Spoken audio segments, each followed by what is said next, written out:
Hey, what's happening, gamers? Welcome back to Apollo Justice Ace Attorney Trilogy. This is episode 37. How's everybody doing? The Cosmic Turnabout.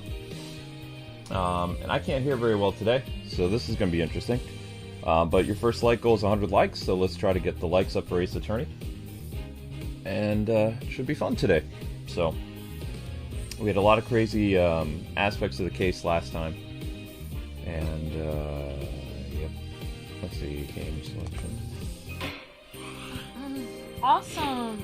Yep, and great job everyone getting the likes up to 40 likes. Fantastic job, everybody. Actually 50 likes, so great job.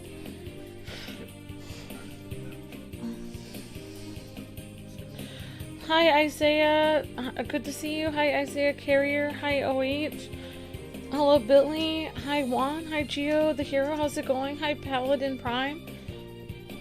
Hi J-Cat, hi Jade Rose, hi Jessica Blueheart.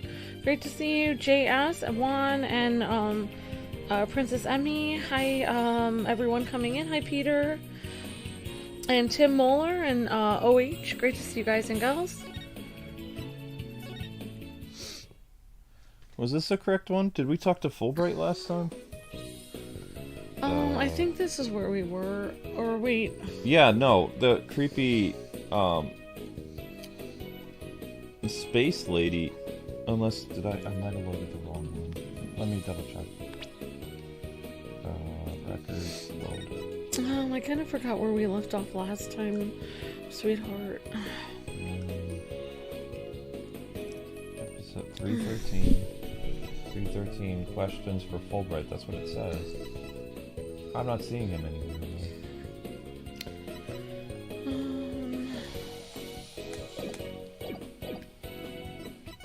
I guess we have to ask her. Okay.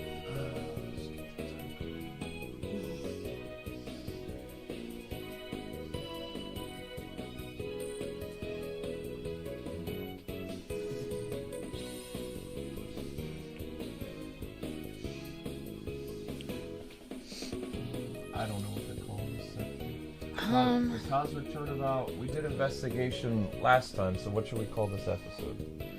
I don't know, continuing investigation in space? I don't know. Maybe questions for robots, though.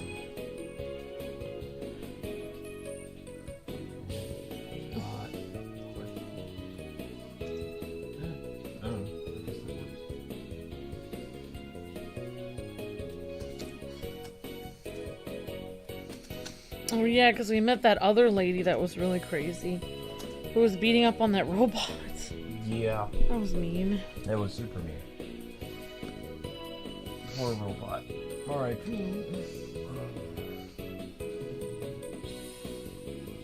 We could call it Outside the Space Center.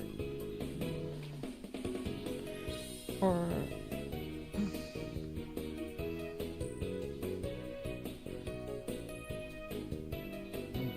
Alright, I'm good to go. Alright, guys and gals, let's get people in. Let's talk to Athena. Maybe Athena knows what's up.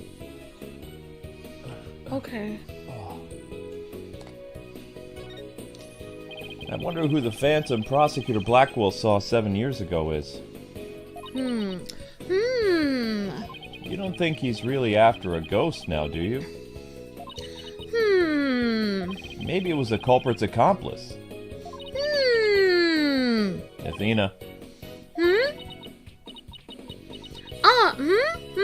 I give up. She's in deep thought about something. Detective Fulbright's strong sense of justice really surprised me. Huh? He's even truly concerned about Prosecutor Blackwell, too. It's touching, I guess. Haha! I bet it annoys the dickens out of Prosecutor Blackwell, though. I thought he was just parroting the words "in justice we trust," but he actually really means it.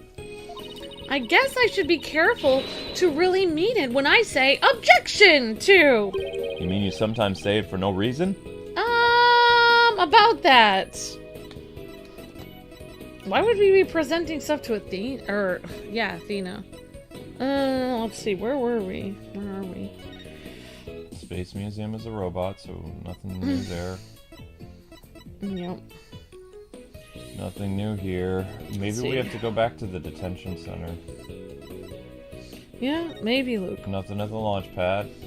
I mean, that sounds like a good idea. Nothing outside the space center. There's always somebody in jail. There you go, yeah. There's always someone in jail. And hopefully not you. Although, I always kind of wish I was in jail. That way I could get a lot done and no one would bother me.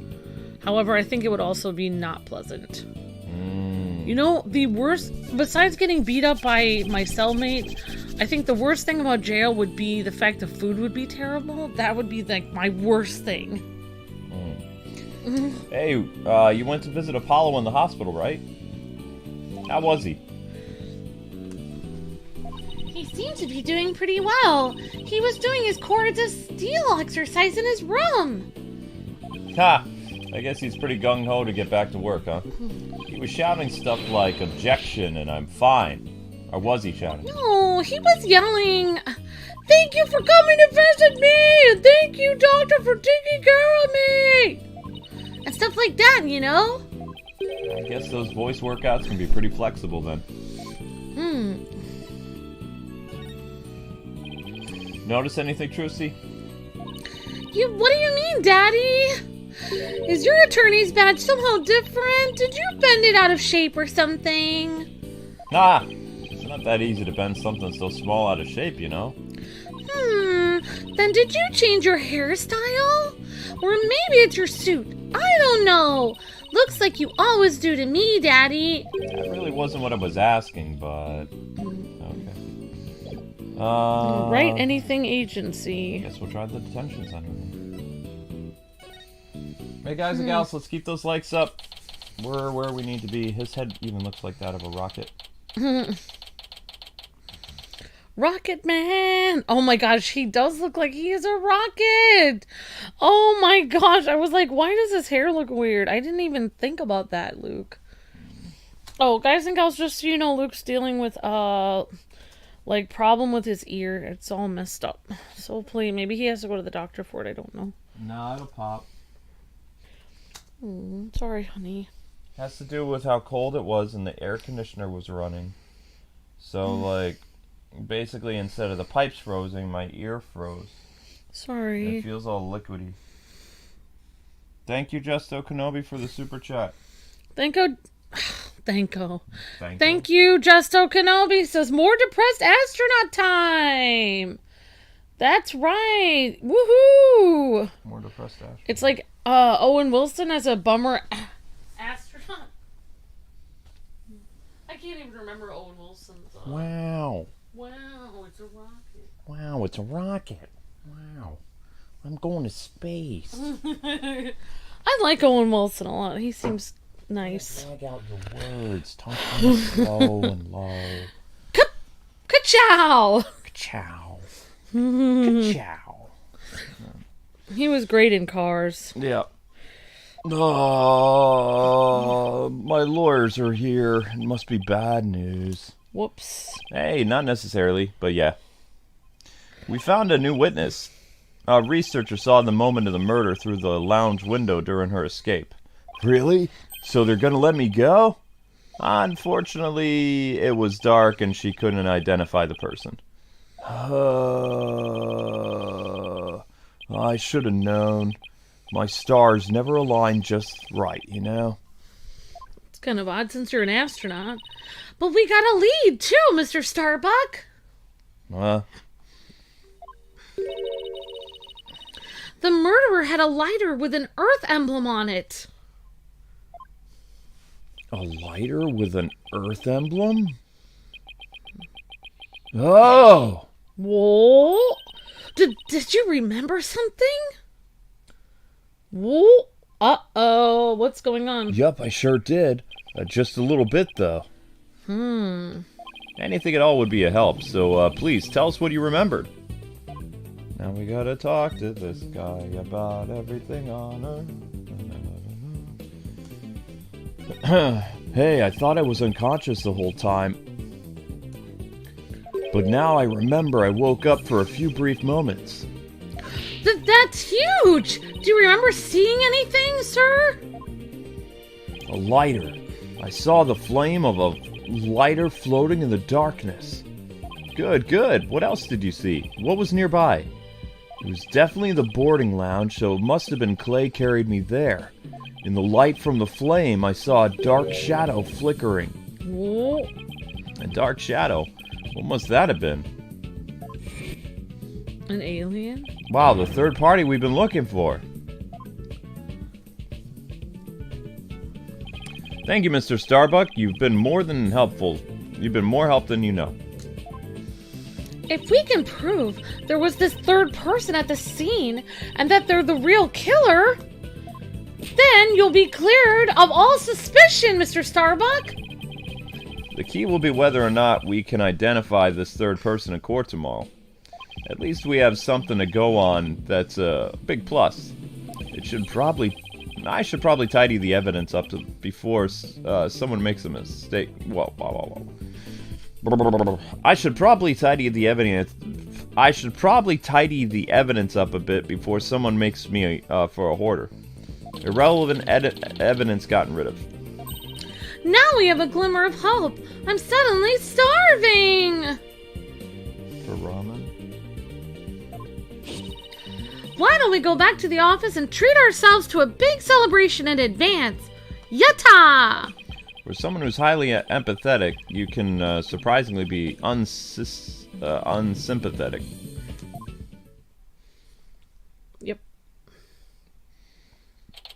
Now. December 19th, Wright Anything Agency. Poor Luke's ear. Oh, your poor ear. Ah! What happened? It somewhat popped. It like crackled and then ah! What happened to your ear? Oof. It's half and half. Okay. It's like, have you ever had like when your ear opens up again, it makes like this crackling sound? No, you probably... Maybe a little bit. Like you can hear everyone like moving on the carpet and stuff? No. It hurt when it opened up again. It was like a crackling sensation and it feels like cold and watery. Thank you for sharing that with the class. You're welcome. Thank you for sharing that with the class, Luke. Sorry. So you found your strategy for tomorrow's trial, huh? Good for you, Daddy. Well, it was one step forward anyway. Hopefully it'll give us a fighting chance in court tomorrow. As long as we can find out who this third person is, by the way. Now, let's get something to eat. I'm starving. My vote is for El Dude's noodles. Let's go. Luke called it. He said ramen. And ramen they are getting. Oh, Apollo's here. Oh, Apollo. Hello. His eye. Hey, what are you doing here? I thought you were at the clinic and you were supposed to not release you yet. My wounds are fine, and I'm done lying around. Yeah, Apollo, you're supposed to be in bed. Leave the case to us. We'll take it from here. Thanks, but that's not an option. Not for me. Nani? Apollo. Your injuries. You shouldn't underestimate your injuries, Apollo. I don't want you overdoing it. I'm fine. I'm not in any pain anymore. I'm on morphine. Besides, they just gave me an IV at the clinic. An IV isn't a cure-all, mummy man. Anyway, just tell me how the case is going. Have you guys made any progress? The suspicious figure was spotted at the scene. We think they must be the real killer. Alright, Apollo's injuries.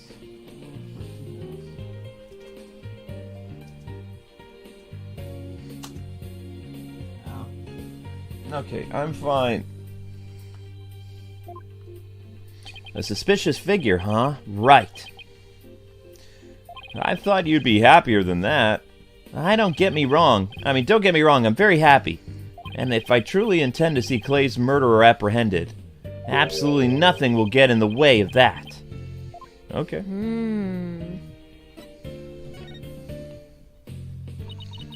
Clay was your best friend, right, Apollo? That's right. Best friends since junior high. Sounds like me and Junie. So, what was Clay like then? Before, never mind. Well, when he was very much alive, he was full of compassion and energy, and he had a really loud voice. If the two of you did voice training together now, I bet you'd break a few windows. Ha ha ha! You know it. I bet you're right. Voice training. It seems like only yesterday, Clay was a guy who lived for his dreams. He used to talk about it a lot. He was going to be an astronaut, and me, I was going to be a lawyer. We'd talk well into the night, and even then, we never grew tired of it. Apollo, about that jacket.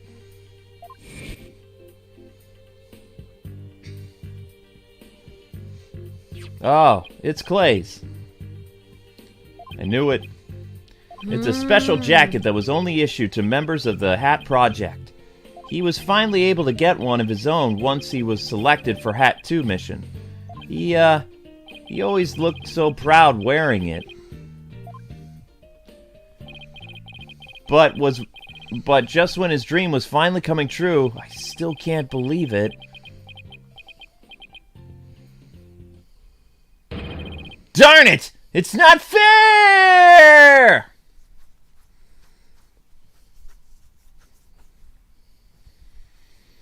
Apollo, I hope you don't try to carry the burden all alone, buddy. I guess we're both unlucky. My own debut was a disaster. I guess you're right on some level. That trial a year and a half ago wasn't exactly the smoothest of starts, but that was a rough time for me. But Clay refused to let me quit. You're fine, he'd say. Don't give up. It was right during his screening exams, too. I couldn't have become a full-fledged lawyer without him. That you're fine of his is why I'm still standing here today. Wow. You're fine, huh? I'm fine. Alright, you're fine and I'm fine. We're like your catchphrases, weren't they? Haha, something like that. Sure brings back memories. When we were in junior high, Clay's mom passed away in an accident. But he wouldn't show his sadness to anybody. One night, I found him crying all alone in the school courtyard. Oh my gosh. There you go, Amber, a little kid. Mom! Get away, Apollo! Don't come over here! Clay, listen to me. Don't have a mother. I don't have a mom either, so... Huh? You don't? That's right. Look, I'm small. I always think everybody else has a mom. Why am I the only one, right? But, when I start to feel that way, I yell at the top of my lungs. I holler, I'm fine! And then you know what? I start to feel like maybe I'll be fine. Apollo Justice is fine! Okay, Clay, now it's your turn. Okay. Clay Terran is fine! There you go. Now we're both fine. Ha ha ha ha. Huh? We're fine! Ha ha ha! We're fine! Ha ha! What are you laughing about? Ha ha ha! See? We're fine. You left first. Ha ha ha! I'm fine. You're fine. We're both fine. Ha ha ha! Ha! Thanks, Apollo. I feel fine. Memories. When you say it out loud, it really starts to, really feel real. And as long as you don't give up, you can keep on fighting. That's what we believed, anyway. As long as you don't give up, huh? Wasn't there somebody else who said something similar? Never gonna give you... Oh, never mind. If I give in to my fear, I never find the truth. As long as I don't give up, I can keep up the fight. Clay called Mr. Starbuck his mentor and looked up to him. I wonder if I can be a good role model for my staff like Mr. Starbuck. Sorry, Mr. Wright, but I'll be taking a leave of absence. What? What do you mean? What? What do you mean by a leave, Apollo? You're really serious, huh? Can you at least give me a reason why? When I put Clay's jacket on, I swore to him that I would catch his killer myself. But that's our goal too, Apollo! I agree with Athena. We should work together to find the truth, buddy. The truth, huh? That's a noble cause. But what if the truth you seek and the truth I seek turn out to be different? Nani? I'm not sure I follow. What are you saying, Apollo? I'm gonna catch the person responsible for taking my friend's life in my own way by becoming a bandage vigilante. Yeah. Take good care of Mr. Starbuck for me. Now, I must be going. Goodbye.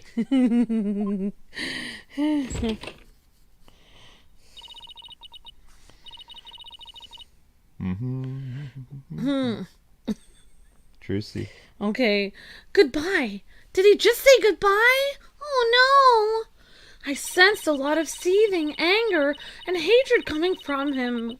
Maybe about his eye being all busted. Also suspicion. I'm really close on this one.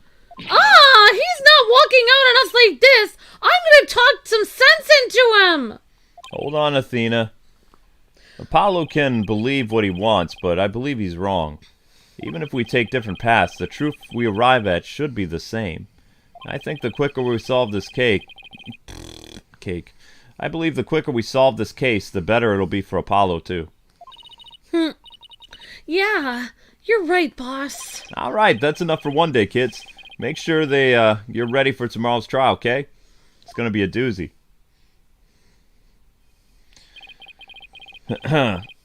If he were here right now, Apollo would say, "I'm fine. Everything is fine."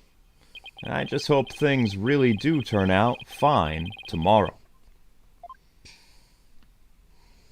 Next chapter. Yep. What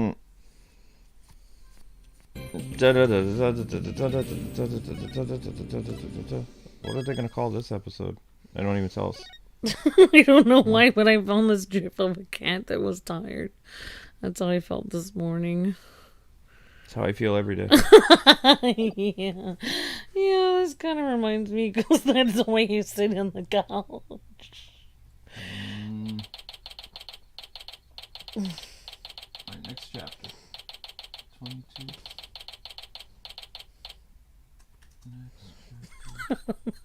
The cat is like trying to get up, but he's trying to do something, but he can't move. Come on, guys, you're almost at 100 likes. Keep going. You're about... I can't really see too well because reasons, but you're almost at 90, it looks like, and we're 23 minutes in. You can't see well because your cuteness factor is getting in the way. Court is now in session. All rise for the Honorable Me. It's my courtroom. I suppose we should reconvene the trial of Solomon Starbuck or something. I might be hiding under my bench for now, though. Oh my god. Your Honor, could you please come out from under the bench? You realize if there's another bomb, your bench also would be blown up, right? Yeah, it's not gonna help you. There are no more bombs. I promise. Yeah, if you're gonna die, you're gonna die anyway, Judge. You might as well sit up. Yes, I dropped my pencil on the ground. Uh-huh. My apologies, everyone. I'm still a little jumpy for when it comes to trials involving bombs. I mean, first the courtroom exploded. And then Mr. Tonate self-destructed. I guess that's one way of describing what happened to Tonate, yeah. Anyway, it seems that Mr. Justice was seriously wounded by the explosion. So you, Mr. Wright, will be taking up the defense, I gather. Do you have an understanding of what has happened in the trial so far? Huh? Yeah, Your Honor. It's my company. Of course, I read all the cases. The defense is ready, Your Honor. Very well. Is the prosecution also ready? Huh.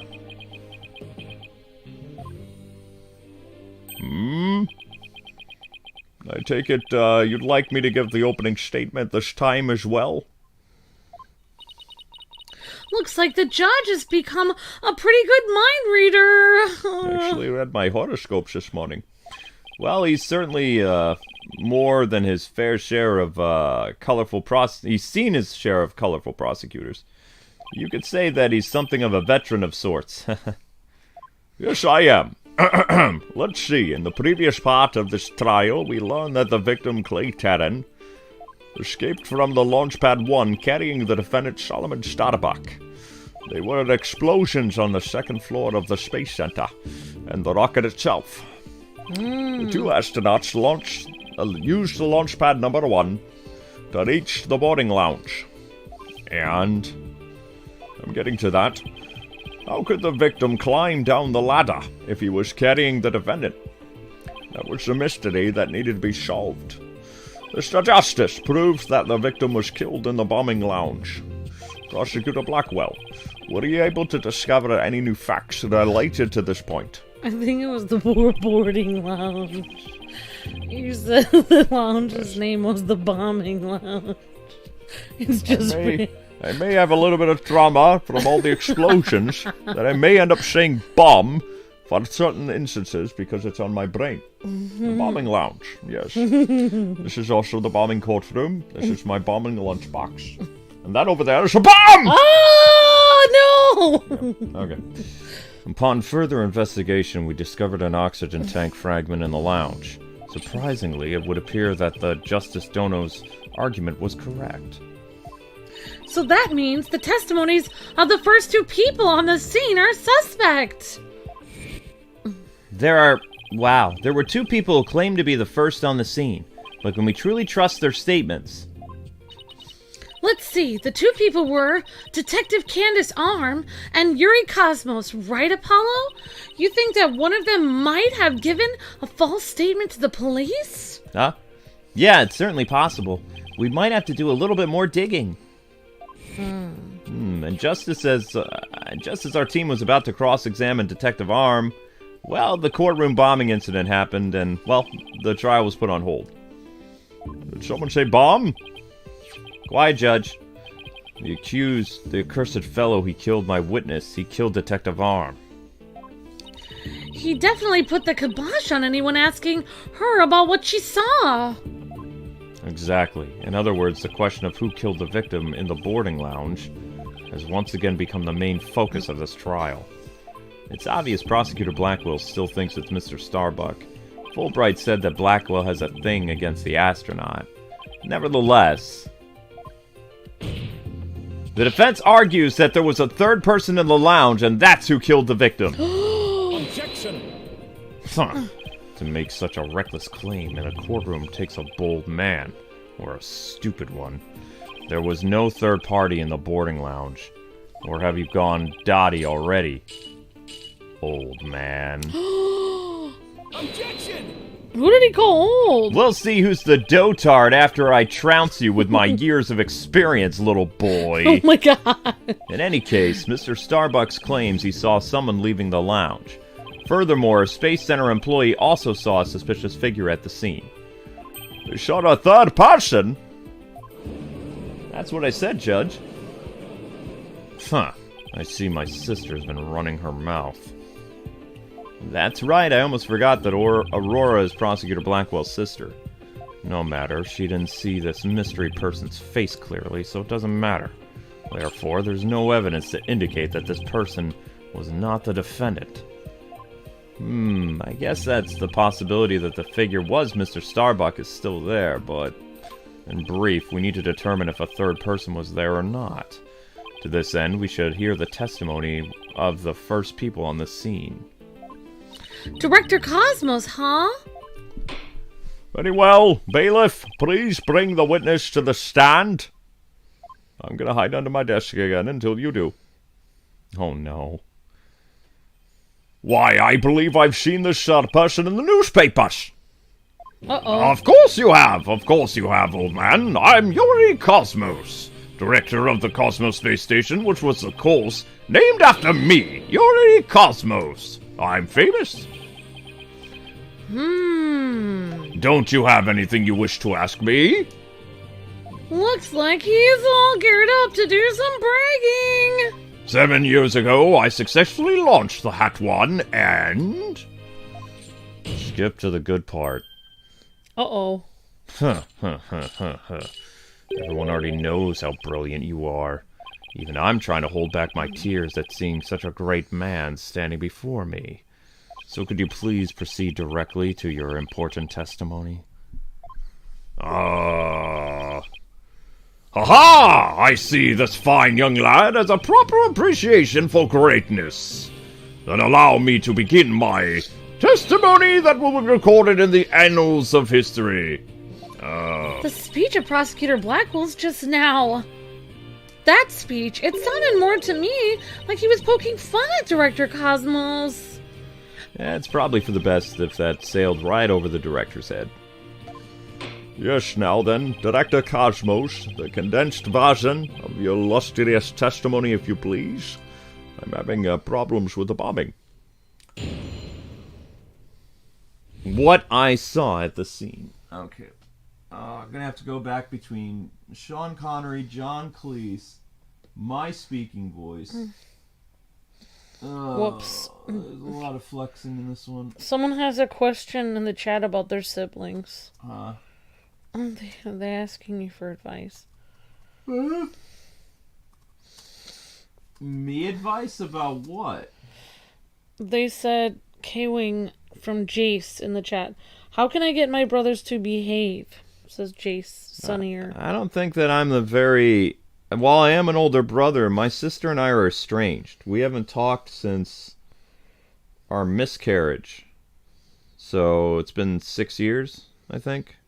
I'm sorry for bringing that up. No, it's fine. I wish I could give advice, but my sister was always a rebel. She never listened to me even when I was like the older brother. So I never was able to get my sister to be in line except when she was a little kid.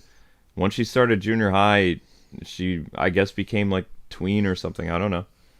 My sister's like 2 or 3 years younger than me, but we haven't talked in a long time. Sorry. I'm just gonna go out and... I don't know if Amber has 2 brothers. Yeah, but the only reason why it worked with me is if my parents would tell them they had to listen to me, or they would get in trouble when I got home. But if they didn't, if my parents didn't say that, then my brothers wouldn't listen to me. And I do remember when I would go and hang out with Luke's sister, and I was told to watch her so she didn't have any guests over. She would get angry at us if we would try to tell her what to do, and she'd be really mean. Because Luke's parents didn't tell her she had to listen to us. So it really has to do with your parents. Like, if they don't explain that you're the one in authority, then there's nothing you can do. Like, you can't force your own authority on them unless your parents give you that. Yeah. Like, your parents have to enforce that. There's nothing you can do. You can't force them to listen to you. Yep. Your parents have to give you the backing. If they don't give you the backing, it's never going to happen. So, I mean, I was several grades ahead of my sister. I started college before her, so, I mean, you know, I tried to be a part, but she wouldn't let me be a part, I guess. But anyway, you guys can help cheer me up by getting those likes up. That's kind of a painful thing about my past that I wish I could be helpful to, you know, people that have family-related stuff, but the only thing that I have is a good marriage, so that's a win. And I have a good relationship with my parents and my one remaining grandparent. Believe it or not, Luke is the good kid in his family. Yeah. His sister's the rebellious one. Yep. I was not a delinquent. What I saw, Detective Arm and I rushed towards the boarding lounge together. Not after. We went to the control room and peeked in from what we saw was going on inside.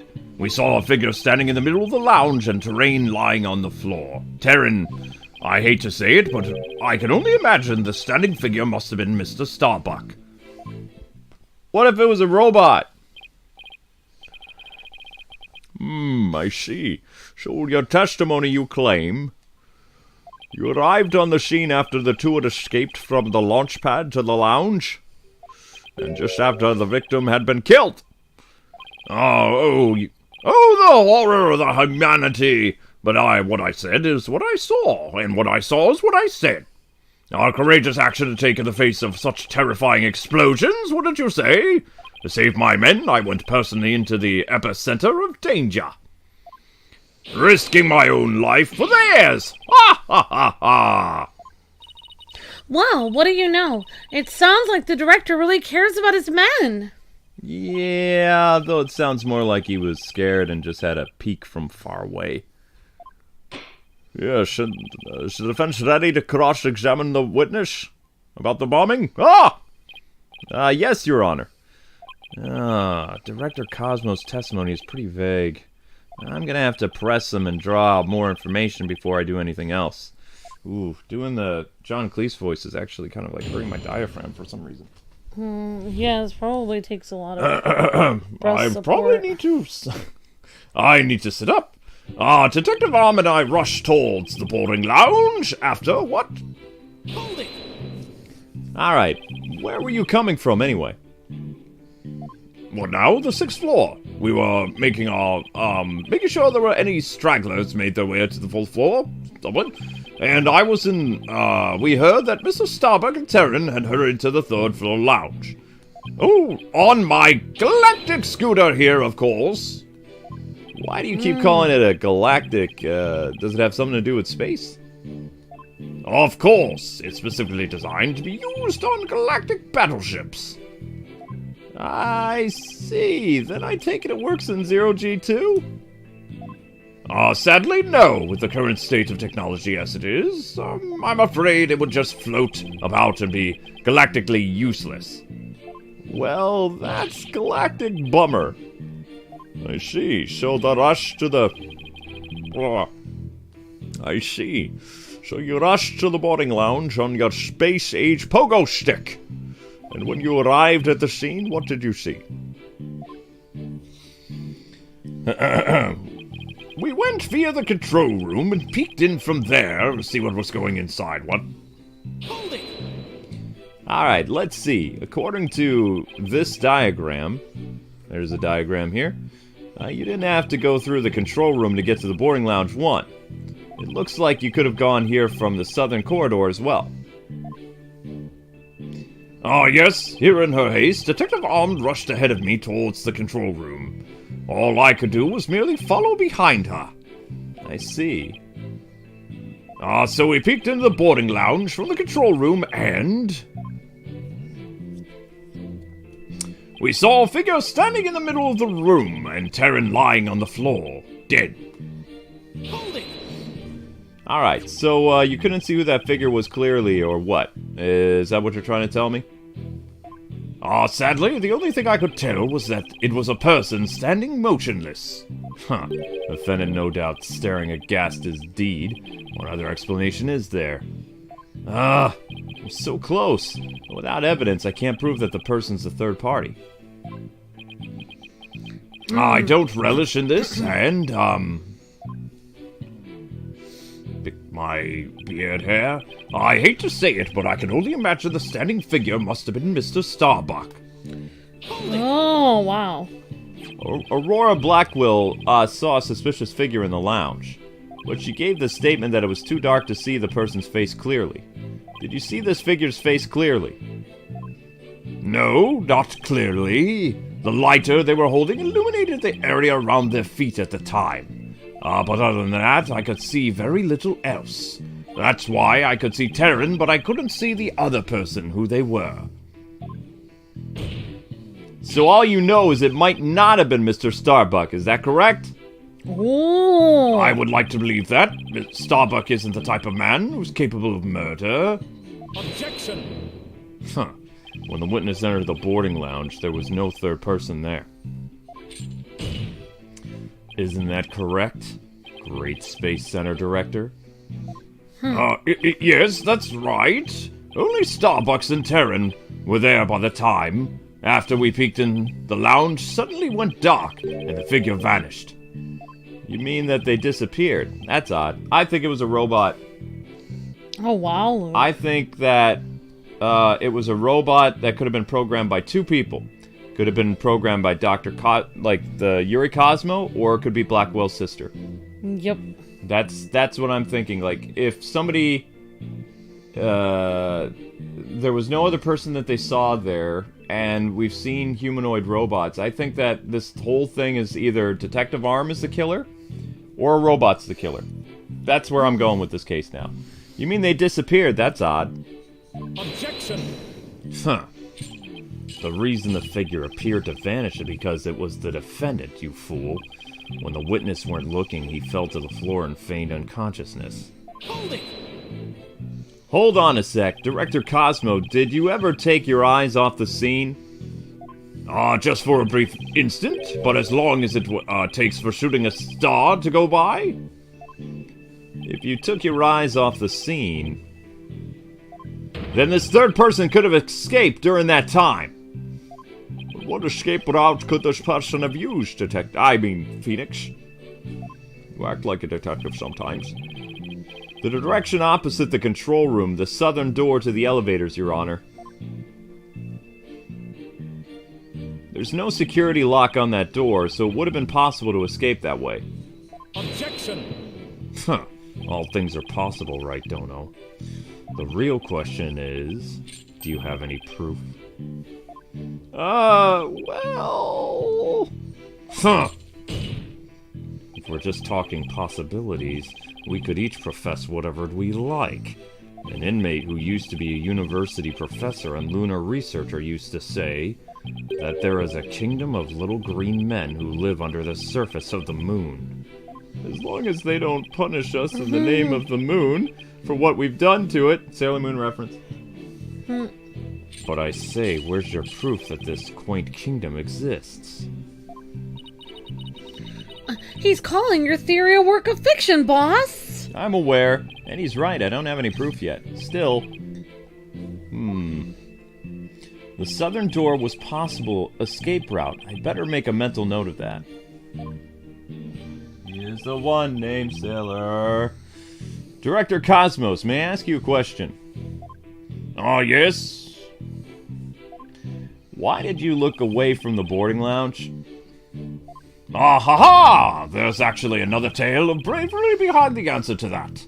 It was when Detective Arms saw the figure and raised her gun. Being a great humanitarian and protector of mankind, I tried to stop her. What? You're saying Detective Arm raised her gun as soon as she saw the figure? I imagine her instincts, as the detective told her they were the killer, yes. Oh, nuts. I don't know about that. And, you were able to prevent Detective Arm from firing the gun? I'm afraid I was too late. I was unable to stop her. She identified herself clearly, and then... she fired 2 warning shots at the shadowy figure. This information about Detective Arm's action sounds critically important. Please add it to your testimony. Detective Arm fired 2 warning shots at the figure. Hold it! Alright. And neither of these 2 shots hit the culprit. That is correct. The detective appears to have missed on purpose. But did she really? There's something about this that bothers me. So Detective Arm fired 2 warning shots, did she? That's the first time that info has come out. I wonder if we can find any inconsistencies. Okay. Alright, we need to present some evidence, I think. Oh yeah, evidence, I forgot. Evidence makes the world go round after all. For every high there is a low. For every two there is a fro. Evidence makes the world go round. Thank you. Sadness. Yeah. Alright, we have 5 statements. Detective Arm and I rushed. We went via the control room. We saw a figure standing in the middle of the lounge. Oops. I hate to say it, but it could only be Starbuck, and Detective Arm fired 2 warning shots at the figure. Oh. So we have to present something. I'm guessing, and we have to present something on statement 5. And we already pressed on everything. We pressed on everything. Dun, dun, dun, dun, dun, dun, dun.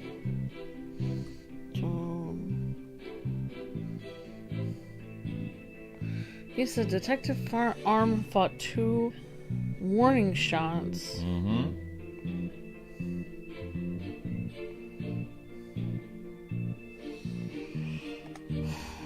We have here's what we have about...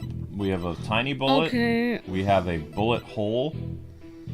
And do we have a police report about firing a gun? No. Well, I mean, there is one thing that kind of is interesting. I don't know if it contradicts it, but I'd say there'd be some reason to present it. Is we only found one bullet at the scene, and he said they fired 2 shots. So then that begs the question: where's the other bullet? That makes sense. Yep. I don't know. That's just my personal thing. So that one there says aren't warning shots, 2 warning shots. I don't know. I'd present the bullet. All right, let's present the bullet. Here we go. I guess we could give it a whirl. Objection! Oops. This piece of evidence makes it clear, it was the wrong statement, that there is a contradiction in the witness's testimony, Your Honor. I'm afraid I just don't see it. Not even with your sharp and discerning eye, Your Honor? I'm afraid not. But you claim to see it? Well, not really, Your Honor. I thought maybe you would. Mr. Wright? Penalty! Oh, now the judge is mad at me. And you did present the bullet? I presented the bullet on the gun statement, I thought. Maybe I better take another look at the evidence. Oh, Detective Arm fired 2 warning shots at the figure. That's what I would have done. I can't understand why that wouldn't have worked. The only thing I can think of is let's try presenting the bullet hole. That only shows 1 bullet. Objection! Music stopped. We're good. Oh, interesting. Bullet hole. Are you sure? Are you sure you were really paying attention to what Detective Arm was doing? Oh, no, you doubt my words, that I will someday be written down in history books. Wow, he's angry. Whoops. Somehow I don't think that those exact words will ever be written down in any history books. Ah, Mr. Wright, could you please explain yourself? What? So that we all can understand and the rest of the class. All right, Your Honor. You say that Detective Arm fired 2 warning shots, and yet only 1 bullet hole was ever found at the scene of the crime. What? Yeah, only 1 bullet means the gun was only fired once, dude. And yet the director is saying that Detective Arm fired 2 shots. No editor would allow such a glaring contradiction into a history book. Objection! Unfortunately for you, the witness words are true. We confirm that the 2 shots were fired from Detective Arm's gun. Objection! Yeah? But there was only 1 bullet hole at the scene. Where did the other bullet vanish to? Ah! Come here, bird. Good bird. You should know the answer to that already. I should? During the previous trial, a certain oxygen tank was presented as evidence. We've already discussed that it was ruptured in the lounge, have we not? Well, it appears that the thing that ruptured it was a bullet that was found near the tank, to be precise. This bullet was fired from a .38 caliber gun, the same caliber as the detective's gun. What? Oxygen tank data updated in the court record. Furthermore, the rifling marks also match up. There's no question that the bullet was fired from Detective Arm's gun. Bullet from Arm's gun added to the court record. Rifling marks again, eh? They're like a gun's fingerprints on a bullet, correct? And examining the rifling marks on a bullet can tell us the gun it was fired from. One of the bullets the detective found is where this holographic image display is. In other words, the bullet came to a stop near the victim's oxygen tank. Oh, wow. The evidence confirms that the director's statement that the detective fired 2 shots is correct. My beautiful contradiction, gone. Just like that. All gone. So, the bullet hole was from a .38 caliber, huh? That's what they're saying. I'd better update that report then, boss. Alright, the only bullet found in the boarding lounge, it was made by a bullet fired from a .38 caliber gun. Alright then, very good. Now, we know the fate of both the shots Detective Arm fired. Mr. Wright, doesn't that clear up all your questions? The Detective Arm fired 2 warning shots. One hit the holographic display and the other hit the oxygen tank. Does that really clear up everything about what happened at the scene? Does it clear up stuff that happened at the scene? No, I don't think so. Ow. No, it doesn't. I'm saying no, it doesn't, because we have 2 bullets. I think the bullets are different sizes. Whoa, 2 different sizes? You mean 2 different guns, Luke? I think so, maybe. Alright, well, the fact that we don't know means it hasn't cleared everything up, so... No, it doesn't. Ground pound. Now, Your Honor... No! Wow. No, Your Honor, it doesn't. Detective Arm fired 2 warning shots from a .38 caliber gun. But that doesn't explain the existence of a certain piece of evidence that we found at the scene. You're hiding evidence again, Mr. Wright? A piece that points to the existence of a third person. Oh. I really hate when you guys do this. Very well, but it won't do for keeping us waiting, Mr. Wright.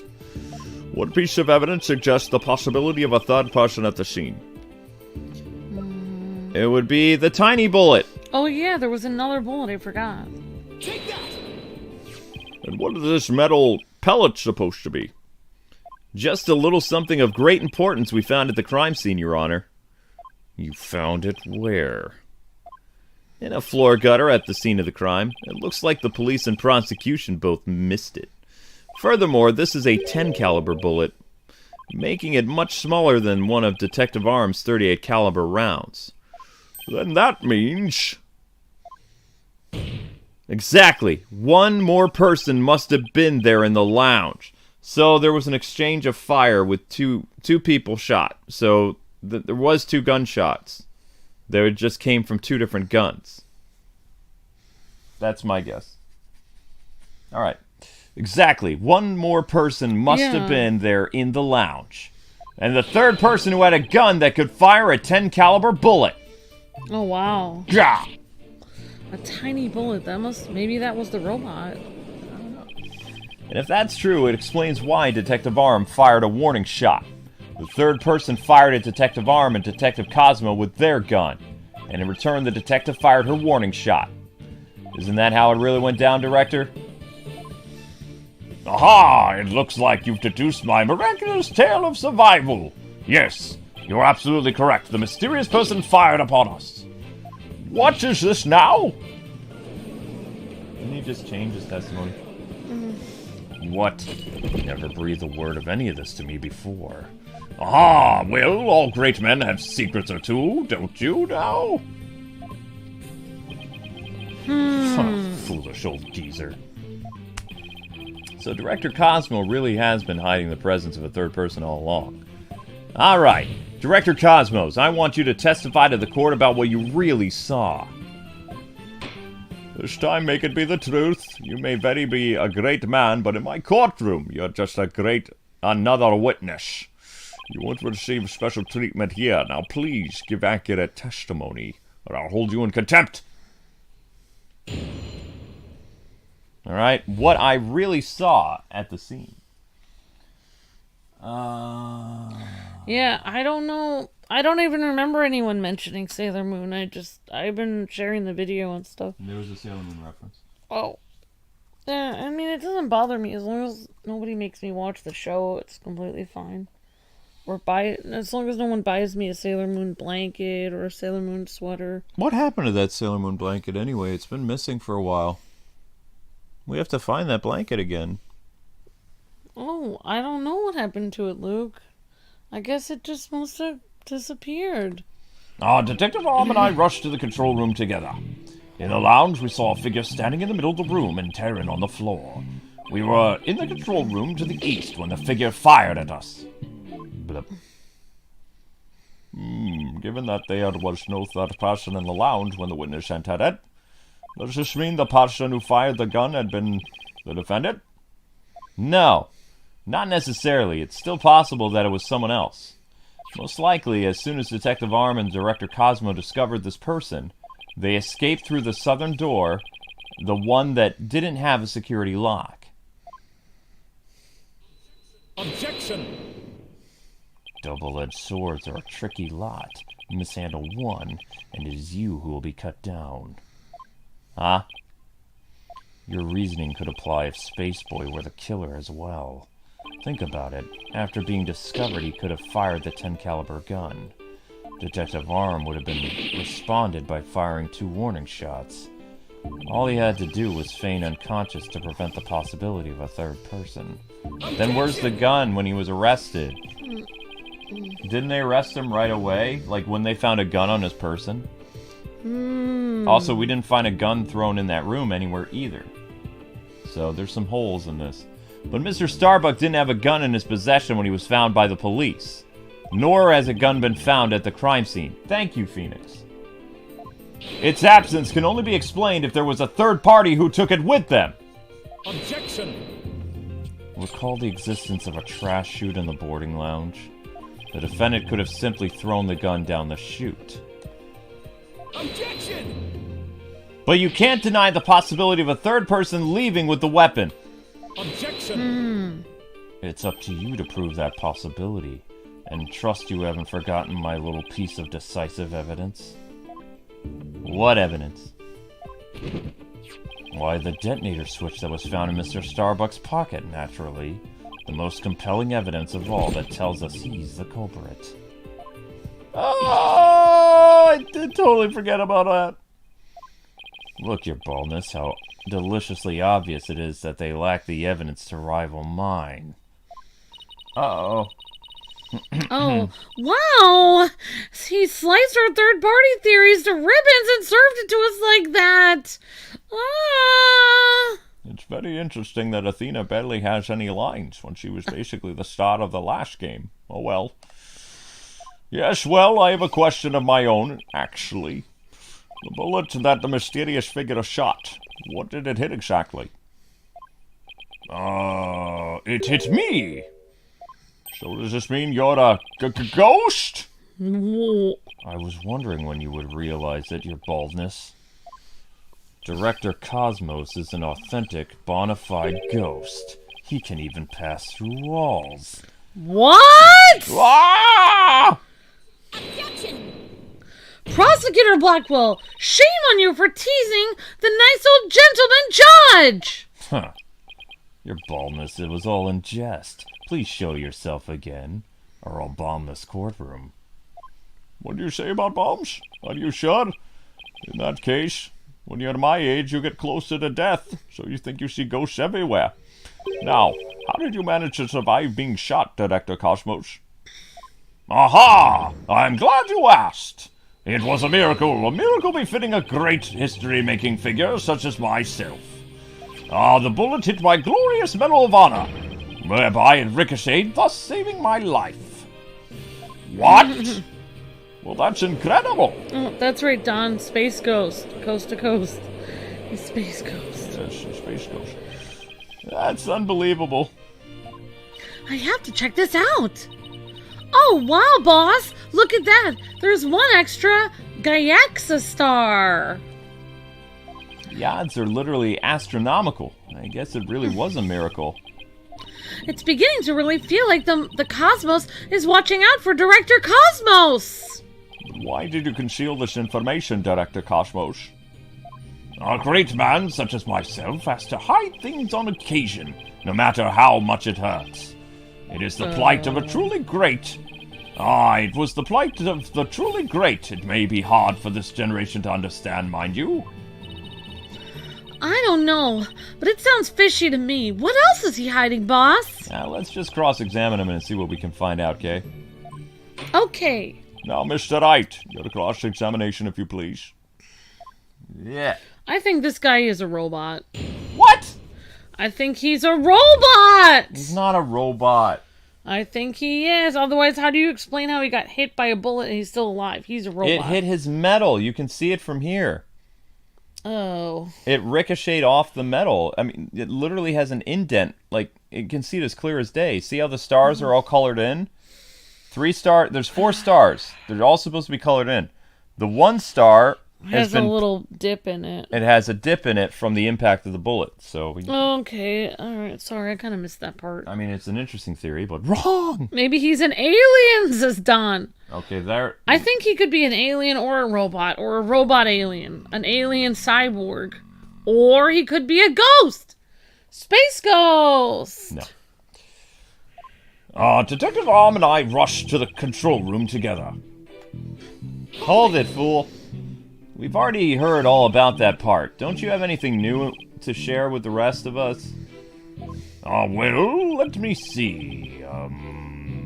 If you have an hour or two, I could tell you all about the Hat One miracle. Hold it! We already know all that, too. Tell us about something related to this incident, dude. Yeah. I see. You want to know about the incidents, yes? Well, let me tell you about the many incidents that made me the man I am today. Yes, if you have the time, I will tell you all about the upbringing of this great man. Hold it! Hold it! You've told us all that already as well. What we need now is your testimony, you old codger. That's right! Robot, alien, ghost! Did I really already tell you all about my upbringing? I don't recall doing so. Huh? Director Cosmos, perhaps you could save your boastful tales for later. If I must. Well, we peeked in through the control room and, And? On the lounge, I saw a figure standing in the middle of the room and tearing on the floor. Wait a sec, this is all... We've heard this. But it was so dark you couldn't see his face, isn't that right? Yes, the room was deep dark as outer as space itself. Speaking of outer space, during the Hat One launch 7 years ago... Wow. If it's about that Hat One miracle again, you can saw it off and tell it to the stray mutt. Apollo 13 miracle. Ha ha ha! Excellent idea! No reason why the animal shouldn't hear of my greatness. And so they shall, but first, your testimony. What happened next? Blackwell has no patience. We were still in the control room to the east when the figure fired at us, and I was shot. So in other words, you were fired at while you were at the control room door. That is correct, yes. There's something not quite right about that. Control room door. Director Cosmos, the bullet this person fired at you, Director Cosmo, the bullet this person fired hit you, isn't that right? Yes, it was a miracle befitting a great history-making figure such as myself. A bullet fired hit me while I was in the control room somehow. Through the doors. But as the Cosmos have called it, the bullet bounced off my glorious Medal of Honor. Oh, it's pretty... In that case, the bullet should have wound up somewhere around the control room door. Okay, so Director Cosmos was in the control room to the east then, boss. And while he was there, he was shot at by someone with a 10 caliber gun. But the bullet hit his metal, so he was able to escape with his life, unless he's an alien. He's a very lucky man. No wonder people think he's great. Hey, I'm pretty lucky myself. So if he's a great man, then I'm king of all the cosmos. I mean, but you're just boss. That was in my head. Mr. Wright. It was in his head. Detective Mom and I rushed to the Oh, blast. Now, you only have 3 things. We pressed everything.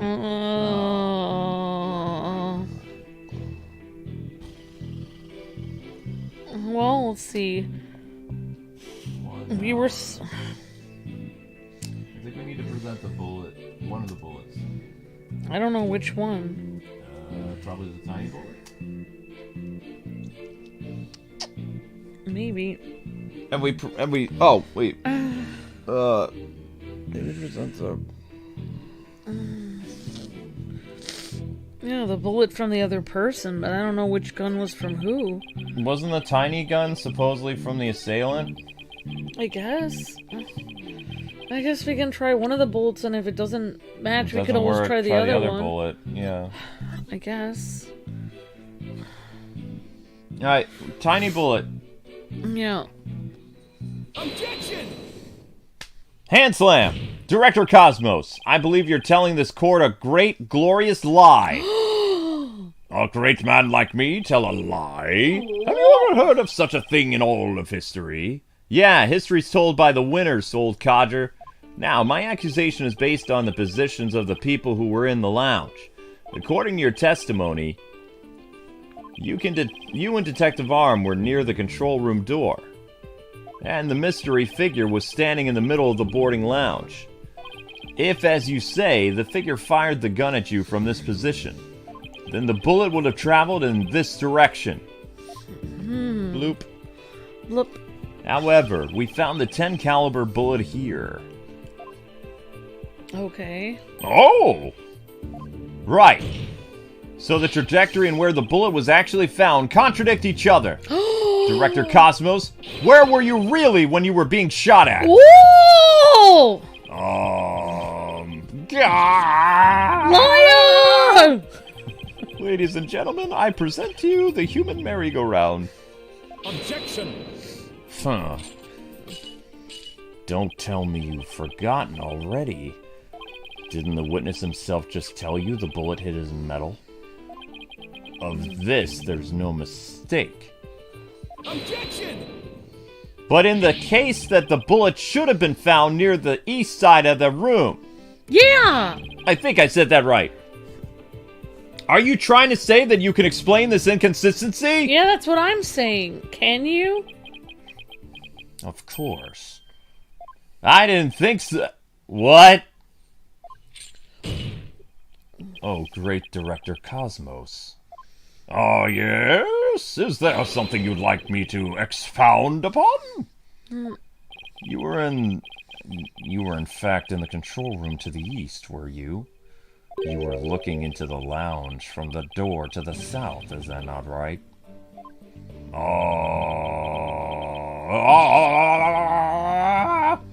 What are you getting at?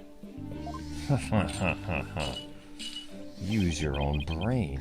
Your head must have been used for something other than housing that bird's nest. Bird's nest? Why does everyone pick on my hair? No, it's not a bird's nest. Director Cosmos and the detective witnessed the scene from the southern door. The killer fired at them, and that is why the bullet was found in the south. Oh, that makes more sense, actually. Also, the witness being at the southern door is rather favorable for the prosecution. Huh? I've got a bad feeling about this. How about it, Director? If you don't tell the truth this time... Oh, yikes! His handcuffs! You will become but rust upon my sword. I relish the chance to cut you down, great man. All right, I'll tell you. Just put your sword away, young man. You are correct. I, the great Yuri Cosmos, was looking into the room from the southern door. What? That's the complete opposite of all the testimony he's given so far. Dude, why did he lie? Now we have lost your possibility that a third person was in the room. Dono. I have? How? The director and the detective were near the southern door. Meaning the killer couldn't have escaped through here.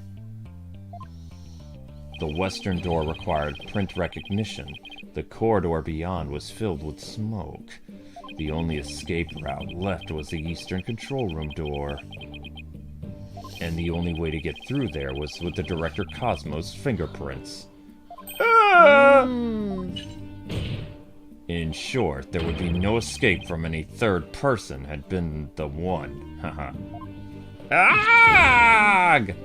My third person just disappeared!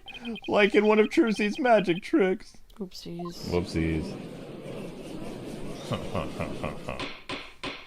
Order! I'll have order in my court, please. Director Cosmos, why did you tell such an outrageous lie?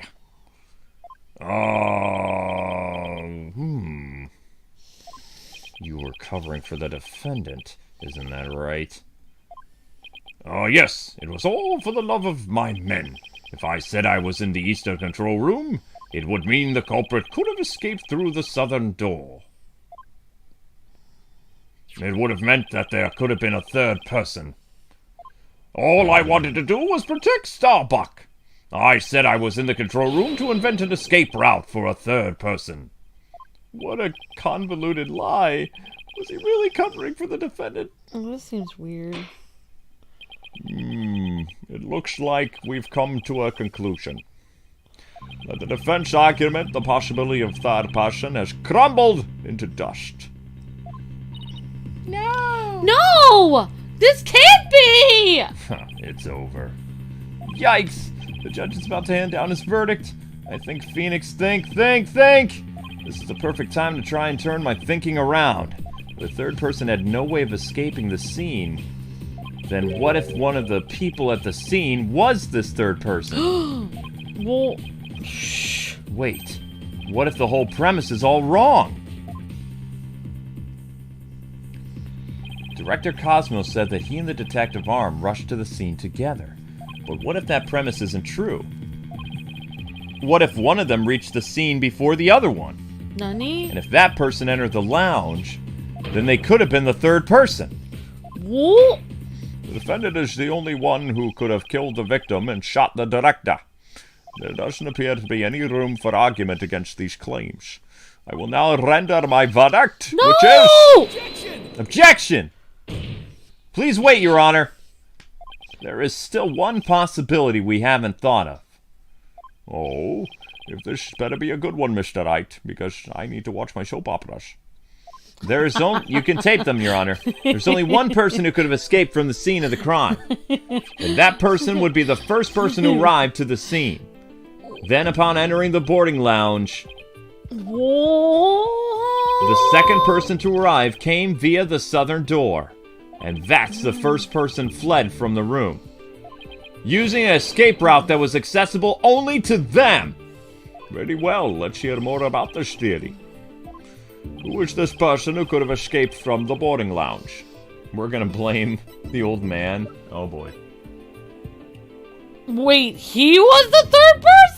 He's the only one who has access to all the doors. I know who it is too, says Sammy. Don Haka thinks it might be Yuri.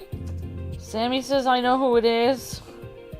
Accuse Director Yuri. Tom says he knows who it is. Oh, here we go. I think it is Cosmos. Brazil says Yuri. Uh-oh. Who is the person who could have escaped from the boarding lounge? Take that! What? But that's the, Mr. Wright, what are you claiming here? If, of all the people who were at the scene, only the witness could have escaped. I'm just sitting here. Oh, my peripheral vision is off, I'm sorry. The director is the only one with the authority to open the control room after all. But that means... Wait, that means... Oh. Exactly, Your Honor. The true identity of the third person is our current witness, Director Yuri Cosmos! Whoa! What? What? Now, see here! Order! I'll have order in my court, Mr. Wright. You will explain yourself in more detail. Oh. I assert that Director Cosmo arrived at the scene before Detective Arm, and entered the boarding lounge alone. Detective Arm arrived after that and... saw a suspicious figure who was actually Director Cosmos standing in the lounge. Oh, wow. And that's why she fired those 2 warning shots. I've been hit! I've been hit on the starboard side! Whoa! Also, I don't think Detective Arm actually shot a warning shot. I think she shot directly at the culprit and it bounced off his metal. I think he's our man. Wow, Captain Wright! It's a direct hit on the enemy ship, sir! A magnificent shot! Warning shots fired from the enemy ship. Prepare to intercept. Cosmos, you have told a lie in this court once again. I've been hit on the port side! The enemy has called in reinforcements! To Cosmos Control Center requesting permission to ask what you return to reality, please. My ship will not go down in anything less than the ultimate weapon of evidence. Oh. Objection! But I do have the evidence. In fact, you could say that your battleship bears its scar. Oh? If Director Cosmo is the third person Aurora Blackwell saw, this third person fired at Detective Arm and the Director Cosmo with their gun. And in return, the detective fired her warning shots. Isn't that how it really went down, Director?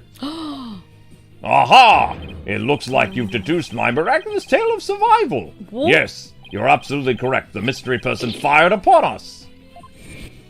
Alright, Director Cosmo must have been the one who fired that 10 caliber gun. When Detective Arm discovered him in the lounge, it only makes sense that he would have turned and shot at her. Therefore, the evidence on the director's body is kind of a different relevance than before. Once we compare it against another piece of evidence, the mark that you receive from the third party will be all the proof that we need to prove that you were the one there in the lounge.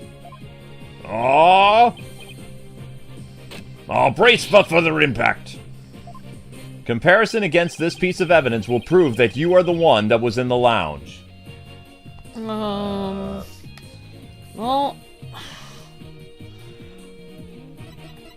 I mean...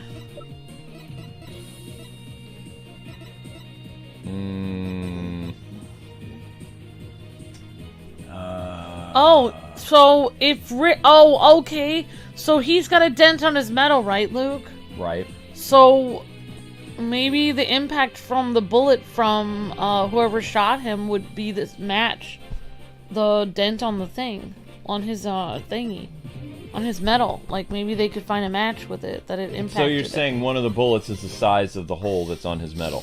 Yeah, I think that she shot him. Arm. So Arm would be the 38 caliber then. I think so. I mean, it says Arm right there, so I'm gonna guess that's her gun. Okay. I don't know. Time code going in. Present bigger bullet.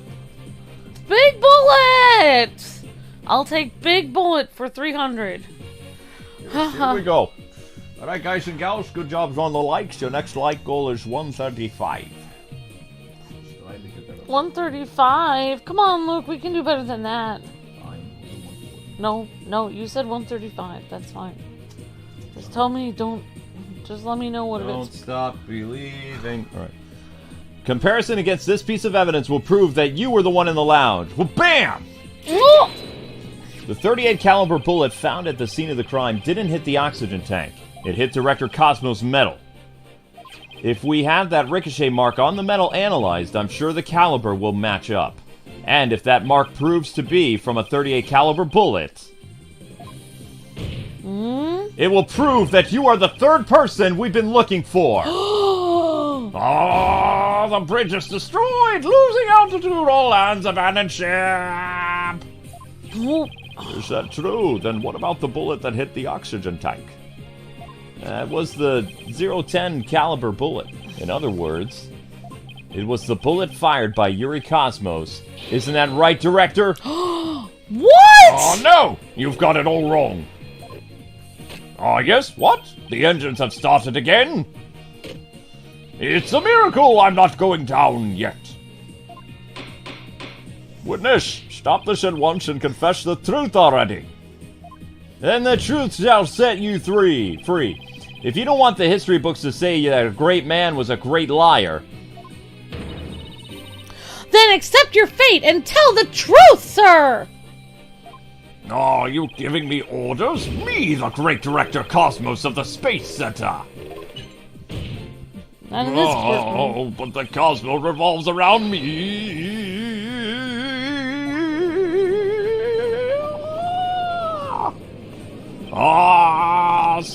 Someone get me off this thing! Yeah. Maybe his Segway's broken. Yes, order! Order in the court! And will someone please stop the witness from spinning? I'm getting very nauseous. Ugh. Sorry. No, I'm just hiccuping. Oh, okay. I thought that was I didn't have anything I thought weird that was happening. like a... No, I was just hiccuping, Luke. Oh, okay. Sorry. I thought that was a gag reflex thing. Sorry. No. All right. Well, okay. Whew, thank goodness we're able to stop them from spinning off the face of the earth. While he was twirling, I took the liberty of running an analysis on the mark of the metal. It was made by a .38 caliber bullet, matching it with the size of Detective Arm's firearm. Oh, are you ready to confess the truth now, witness? Oh, no, you've got it all wrong. This is just a misunderstanding. Is he gonna start piling on more lies, boss? It looks like it, yeah. But no matter how many lies he tells, I'll just expose them one by one. I'll make the big liar tell the truth. Don says, you can't handle the truth. Oh, wow, Only that with was the a captain. short trial. Holy cow. That was probably the shortest trial we've ever had. Well, no. I mean, it's not shorter than the original Ace Attorney stuff, but that was incredibly short. Hi, everyone. Hi, Charks9. Hi, Richard. Hi, Don. Hi, Timmy, the Monica fan. Hi, Super Smash Bros. Hi, Jesse. All right, next chapter. Hello, Anthony. Hi, Sammy Bear King. Hello, Isaiah Carrier. Hi, Bryson. Hi, Peter and Julia and Bowman. Hope you guys are doing well. Next chapter. Oh, man, this is intense. Yeah, sorry, that was a hiccup. And I was just trying to suppress my hiccup by holding my breath, but it sounded weird. It's what happens when you hold your breath when you're trying to do a hiccup. Director Cosmos, a new possibility has been presented by the defense. They're claiming that you were the third person. Oh, forgive me, I'm sorry. So the great pioneer of the space development is revealed to be just another cur, huh? I only have one question for the likes of you. Shall I send you off quickly or very quickly? Oh! The evidence doesn't lie, Director Cosmos, so don't try to talk your way out of this. Yeah! Fine, I'll tell the truth. It's all just as you say, Mr. Wright. It was true that I was there in the boarding lounge. What? I got there before Detective Arm, and when she arrived, she fired warning shots at me. I was afraid people would mistake me for the killer, so I escaped to the control room. What? I then went past the elevators and began all the way to the boarding lounge one again. Huh? I came up behind Detective and pretended to be the second one on the scene. That's What weird. a troublesome old man you are with such convoluted deeds and thoughts. I see. So then, are you still insisting that you did not kill the victim? Of course I am. When I arrived at the lounge alone, I saw the true killer. The great Yuri Cosmos was a history-making witness. Hold it. Hold it! Now hold on just one moment. We just proved a few minutes ago that the third person that Mr. Starbuck and Miss Aurora Blackwell saw was you. No, it wasn't me. I saw the person as well. If I were the killer, why would I lie to cover for Starbuck? I would just leave them to take the fall. That is an excellent point. Yeah, I hate to say it, but that's true. All I wanted to do was protect Starbuck. I said I was in the control room to invent an escape route for a third person. Well, it makes some sense if he told those lies to cover for Mr. Starbuck. Yeah, still, a lie's a lie, Athena. Oh, yeah. So Director Cosmos claims he's not the culprit? But where's the proof, boss? I just remembered. I have an alibi. Haha. What? Miss Blackwell said she saw the killer at 10 a.m., correct? Yeah, and so? Well, I was on the 4th floor helping with the evacuation effort. Ask any member of my staff you'd like. They'll cooperate with me. The director is not fibbing to the court for once. I confirm that he has an alibi for the time specified. Oh, wow. So, you're claiming that Miss Blackwell saw the killer commit the crime at 10 a.m. And that you arrived at the lounge after that. Yes, I believe the person I saw is the same person that Miss Blackwell saw. Although it was pitch black, so that it was more of a shadowy figure and less of a person. And I couldn't actually see their face, but it was definitely the silhouette of an earthling. As long as he has an alibi, we can't very well claim Director Cosmos was the killer. Yeah, no, we can't. Then again, maybe we don't need to yet. I wonder if he was really covering for Mr. Starbuck. Your Honor, the defense moves to have the director testify about the person he saw. Very well. Director Cosmo, your testimony, if you please. Testify! It's time. Since Athena doesn't have a lot to do, could you please grab me the juice so I can wet my whistle? What kind of juice? My red juice that's in the fridge. I'm parched from all the different tones and ways of manipulating my voice. It's getting a little scratchy, which is perfect for Connery, but not good for anything else. You'll see the juice that I opened. Thank you kindly. Are you talking about this berry blend? Berry blend, yep. I have a mug right here.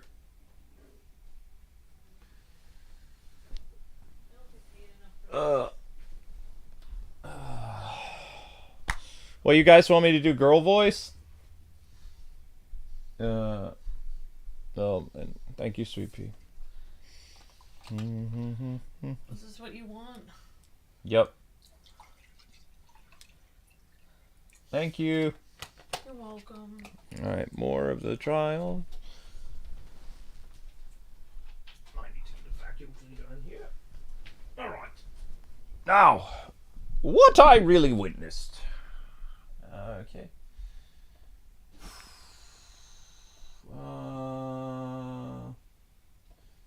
What he really witnessed.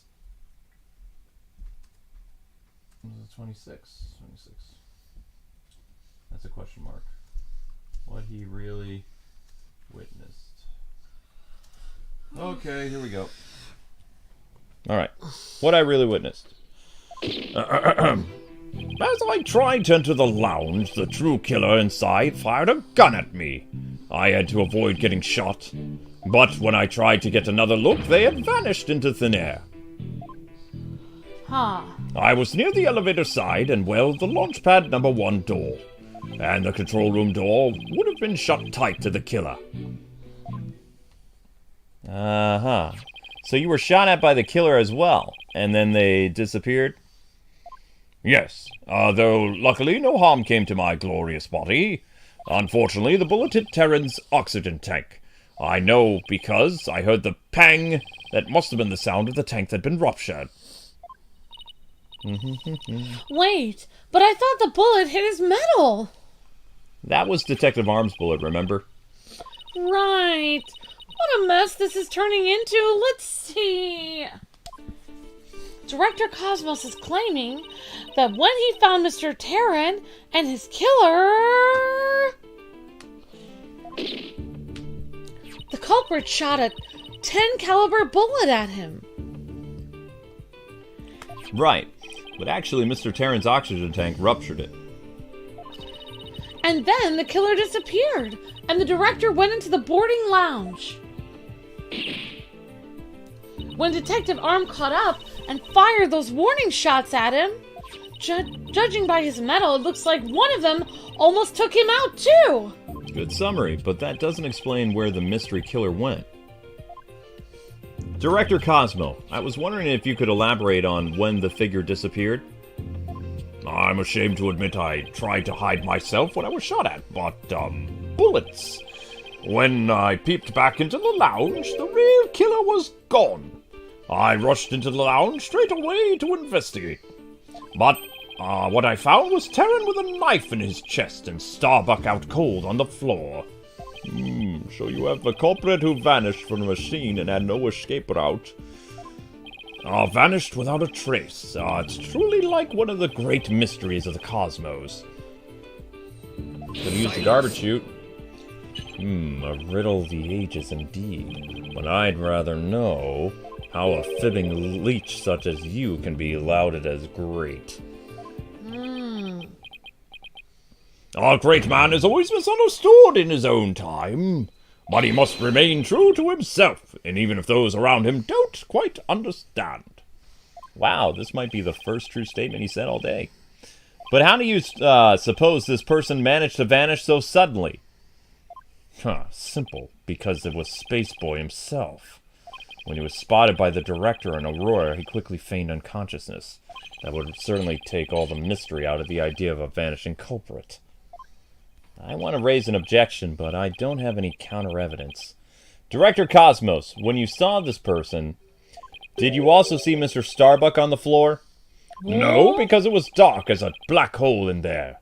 I didn't see Starbuck until the other person vanished and I entered the room. That wasn't exactly helpful. Huh. I'm prepared to accept your surrender, Wright, Dono. What about the... What happened to the whole, like... Wasn't there a specific, like, lighter? Yeah, I thought there was. With yeah. Like a special-looking lighter? Yeah. I can't find any holes in his testimony, but I can't give up yet. Mr. Wright, why don't you let me help? Huh? You know, I can do my robot, therapy session. While the director was giving his testimony, I detected some discord in his heart. Which means he's hiding his true feelings from us, huh? This just might help us find out what happened to our vanished killer. That'd be great, Athena. Let's see what you can do with him. You got it, boss! I wouldn't want to miss this chance to delve into a great mind! Yuri Cosmos, prepare to hand over the secrets of your heart to me! I'm sorry, what? I have your heart! Activating. Heart scan. Searching for lies. Online. As I try to enter the lounge, no emotions. The true killer inside fired a gun at me. Oh, wow.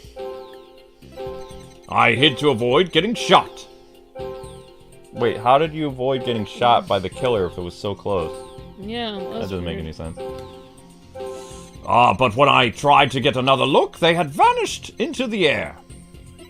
I was near the elevator side door, and, well, the launchpad number 1 door, and the control room door should have been shut tight to the killer. But how did you get shot? Talk about some mixed feelings.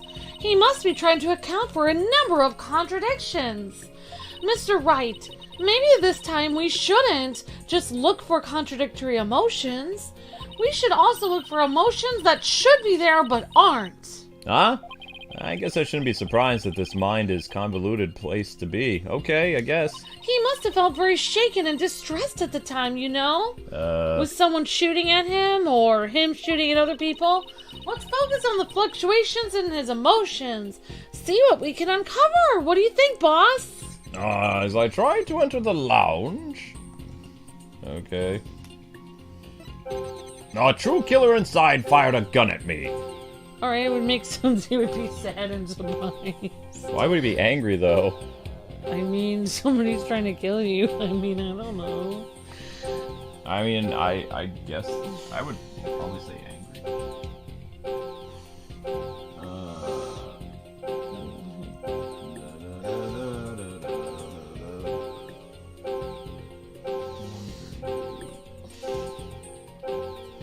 Press emotions.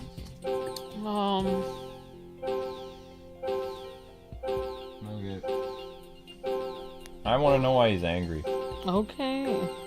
I mean, I would be sad and shocked if somebody shot at me. I don't know about angry. I don't even know the person shooting me.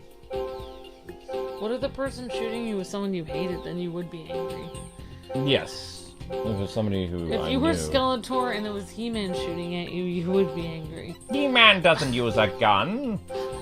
Unless you call those swole muscles guns. Yes! Alright, I'm gonna say what? Anger. When we view your emotions alongside your testimony, we found an unexpected emotion. Wait a minute. There really isn't anything strange here. I don't know, but I think we made a mistake, Mr. Wright. I think maybe you're right. Let's take another look! There must be an unexpected emotion here somewhere. But why the anger? Maybe he's just an angry guy. Maybe he's always angry. Maybe he's angry again. Angry, sad, angry. Angry, sad, shocked.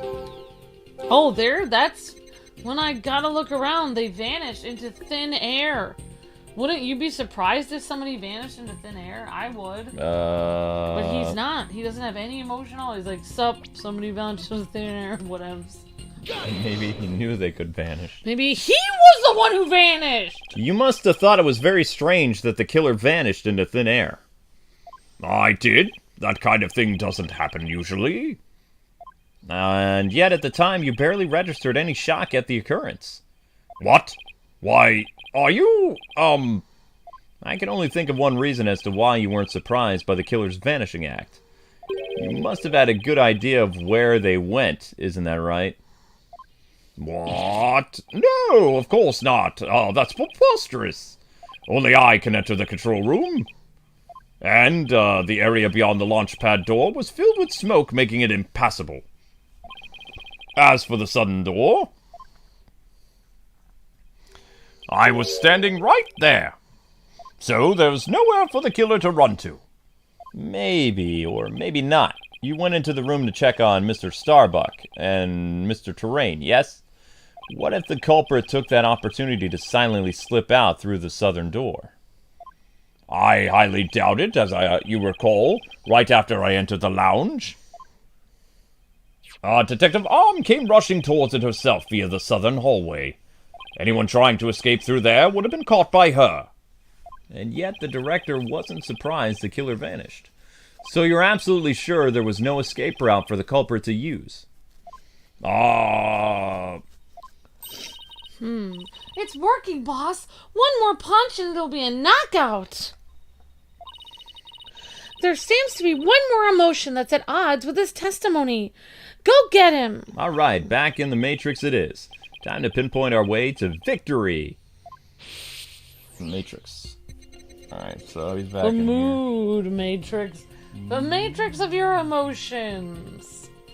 The emotional matrix. I like emotional matrix.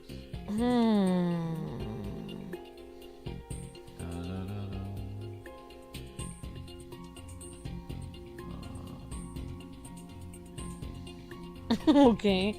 Alright, well, I guess we have to find another emotion that doesn't fit. Which of these things is not like the others? Oh, which of these things? Okay, that was a little off key. Oh, you guys are my childhood. I remember watching your Power Ranger videos. Thank you very much. Thank you for watching many years ago. Appreciate that, and welcome back. Make sure you subscribe and become a member if you haven't already so you never miss us again. Because we're going to be doing a lot of games this year, and, well, we're a secret to everyone, so... Alright, so I don't want to do his old man voice again. So he got shot, he was angry for some reason. Then he... Wait. No emotion here. Oh, I didn't even see the first... You just What? have gone by it so fast. Oh, I went through... I hid to avoid getting shot. I didn't even see the first statement, though. The true killer inside fired a gun. That's... As I tried to enter the lounge... Oh. This is his very first statement. Yes? And then the second statement is... Killer shot him and he was mad. And then... Okay. I hid to avoid getting shot.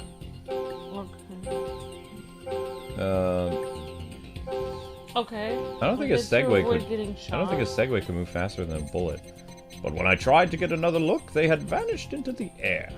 Okay. I was near the elevator. And, well, the launch pad door.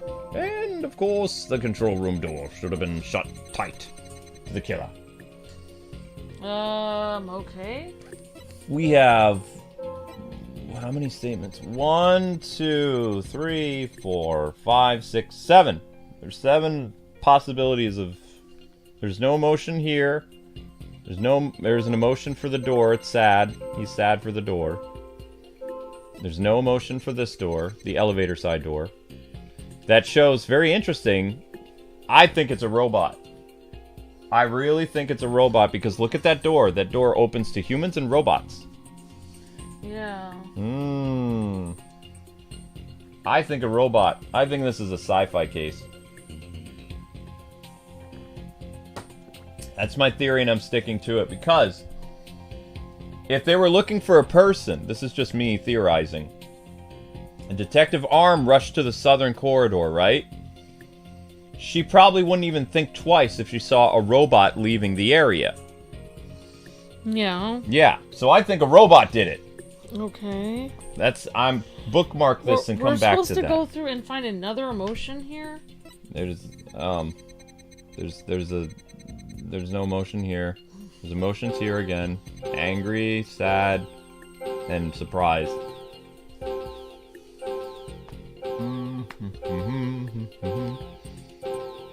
I did notice he's sad, like, on one statement by himself. It looks like he was sad for the door. See there. So I'm gonna pinpoint this. Simon says, sad. This door. The Launchpad #1 door was sad. That is weird. That's weird. Maybe the door has emotions. Correct me if I'm wrong, but you seem to be afraid of the Launchpad door. Oh, that great Cosmo's afraid? And what basis do you have for the outlandish accusation? Well, whether I have any basis or not, you seem quite distressed by it. I most certainly am not. Director Cosmos, hand slam. There's something about the Launchpad door that you're not telling us, isn't there? Oh,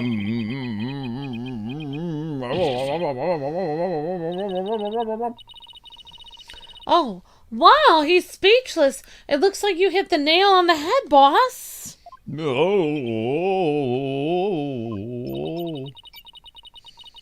I'll just input these 2 pieces of data, and yes, just what I wanted to see. Noise level reduction. Let's go. Presto Changeo, less Discord. Awesome. It looks like we're on the right track. Hold it. One sec.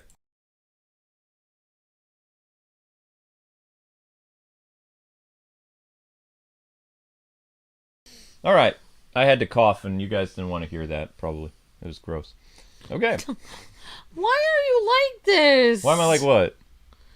Oh, giving too much information, yeah. No, I just don't understand why you had to... You could have just said what you were doing. Looks like we're on the right track. Thanks, Athena. Now to make sense of what we've learned. I can't make sense of what we learned. I just know a robot did it. Director Cosmos wasn't surprised that the culprit suddenly vanished from the lounge, which points to the possibility that he knew where the killer had escaped to. Furthermore, talking about the door... Talking? Furthermore, talking about the door to the Launchpad made him uneasy. Furthermore, talking about the door to the Launchpad made him uneasy. I thought he was talking to the door because he's a senile old man, but... Furthermore, he was talking to the door on the Launchpad. Yeah. That is suspicious! Sus! Okay. In other words, he probably was hiding something about the Launchpad #1 door. When we put these 2 pieces together, only one solution to this puzzle comes to mind. Really? Director Cosmos, did the real killer escape through here? Where? Where? I don't know. Where'd the culprit go? Where they really went? Ow. Where they ran to. Where they escaped. I mean, but isn't the launch pad on fire? The control room... There's a grate here, though. I would say that the chute, the garbage chute. Fine. I mean, we already know that there's someone here and there's someone here. The only other door it could be is here, and there's a window over here that they won't let us click on, so... I don't see how this is gonna work, but whatever. Present launchpad door. I guess so. I guess. I don't know where Phoenix is going with this, but whatever. Take that! The culprit went through the Launchpad 1 door to escape, didn't they?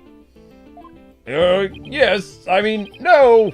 Our disaster to starboard, we're going to crash into an asteroid! Oops. Master Tactician, you are not. But the area beyond that door was filled with smoke, wasn't it? True, but this is still the only logical answer there is. If we can just figure out what the director is hiding about the Launchpad 1 door, we should be able to iron out the logical inconsistencies. Oh, but that door requires fingerprint recognition. Only Starbuck, Train, and I have access. Don't see how the killer could have opened the security door lock, do you? Unless you're the killer! That's an easy one. The killer was right there in the boarding lounge, meaning there's a way he could have easily gotten past that security lock. Come to think of it, we did examine the prints on the fingerprint recognition device. Hand slam. I propose that the killer used this person's fingerprints to get past the security lock. Arms, dead body? Why would she have? Oh, she didn't have this. I want to present the robots. Yeah, because the robots can use the door. The robots can use the door. Well, I mean, when we did the analysis on the door, they said that Starbuck's fingerprints were on it, so I'm gonna go with Starbuck. Sounds good. Oh, I forgot about that one. That's, Mr. Starbuck was lying unconscious there in the boarding lounge. Anybody could have easily gotten past the security lock by using Mr. Starbuck's prints. By dragging his hand over and putting it on the door. Amber, you're making me feel like I'm on a boat, honey. Try to sit still.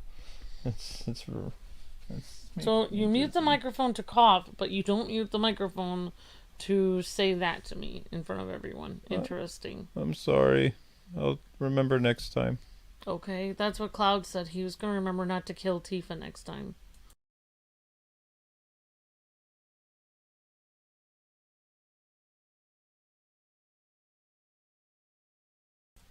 Whoops. Actually, Mr. Starbuck's prints are exactly what we found on the device's screen. Oh, I'm not doing the game can do the It looks like he does have something to hide about the Launchpad number 1 door. And I'm betting it's got something to do with the culprit's escape route. But I don't have enough information to see the whole picture just yet. You know, something just occurred to me. Would you like to hit it? Huh? Yeah, by all means, Your Honor. There's a security camera in the boarding lounge number 1, right? The one that recorded the victim and the defendant. Yeah, the one with the guys coming out of the explosion. What about it, Your Honor? If the true culprit escaped into the launchpad corridor number 1, then there might be a recording of the security footage as well. Then the mystery would be solved. What do you think of my logic? What? What was that? Judge, I was kind of, distracted. Aw, I thought the judge was being smart. I hope you didn't strain your faculties too much for that, your baldness. I beg your pardon? Look, if we play the security footage beyond this point... Why? The footage cuts off! The camera was running on backup power, but apparently the power cables were damaged. Most likely by the after effects of the explosion. There's no footage after this, be it of criminals or space aliens. I really wanted to see space aliens. I thought it was a good idea, too. Just because your grandchild is watching from the gallery, doesn't mean you should try to show off too much, Grandpa Baldness. Alright. Prosecutor Blackwell, how did you know my grandchild was in the audience? I think his grandchild just learned a little about the harshness of the adult world. His grandchild is never going to go outside now or get a job. Just stay in his house all day because of mean people like Prosecutor Blackwell. It seems like it's awfully, targeted assassin. Setting aside the issue of grandchildren, I'd like to have the witness continue, please. Director Cosmos, could you please tell us more about when you entered the lounge? If I must... When did you enter the lounge? When was it? Oh my god. Why, Amber? Don't look at the judge. Look at me. Don't swear to the court. Swear to me.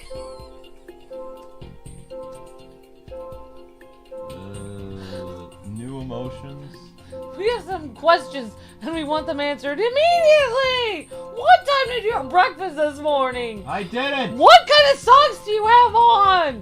Do they match or not? Did you take a walk this morning? Did you have coffee or tea? Tell me! Alright, calm down. Alright. Alright. Hey guys and gals, let's try to get those likes up. We've been trying to hit 140 for a while. Okay, what's going on? He says, I had to hide getting shot. After the killer vanished, I went into the lounge. Info update.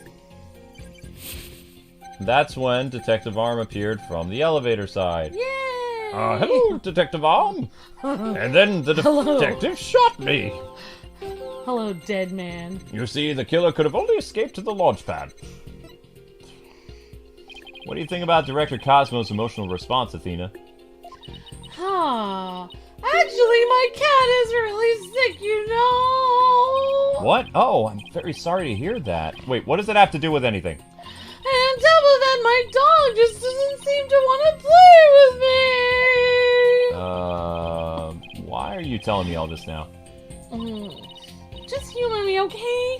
Now, when you heard about my cat and then about my dog, which story made you feel sadder? The story about your cat, of course, it's only natural. Exactly. That would be the natural reaction, wouldn't it? But there's nothing natural about the director's reactions here, Mr. Wright.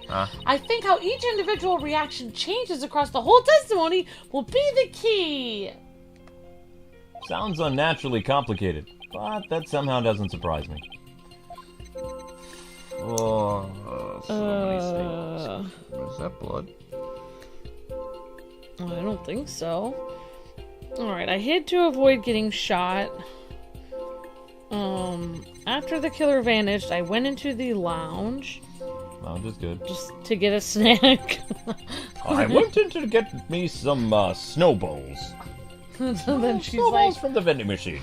Detective Arm came in and said, I have been asking you, Captain, for a raise for 6 months now! No, she's security detail that was there because of the bombing. She's a bomb expert. She doesn't work for him. I've been asking you to get better sodas and snacks in the lounge for 6 months now! She also hasn't been there for 6 months. She was there for 1 day. I have been asking you for better sodas in the lounge for 6 hours now! So she shot someone because she's been asking for something in the I vending am machine. very exhausted. I needed my pick-me-up. I told you that I needed my Code Red Mountain Dew in the lounge. I told you that before I arrived. And I needed my Cool Ranch Doritos. You never put them there. You said you did, but you didn't. I meant to. Ah! Then she shot him. She's like, next time maybe you'll mean to get up and walk, All right. but it won't work out for you because you're dead. Too much. Dial it back. Fine. So what am I Supposed to mean. The killer could have only escaped. Well, I mean, He said he got shot.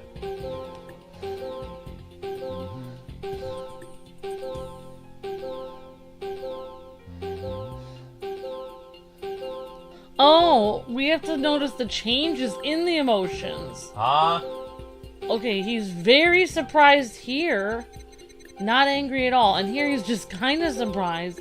He was extremely surprised on the last one by her just walking in, but he's just like, meh, whatever, when she shoots him. See? The surprise factor goes down. So he knew that he didn't get the snacks in the lobby. He knew she was eventually gonna So snap. what emotion do I present? I think you should... The surprise emotion changed. It went from huge surprise to smaller surprise. I feel like I'm playing Simon Says here. Oh, I never really got to play that game. Simon. Director Cosmos, why were you so surprised when when the detective shot you?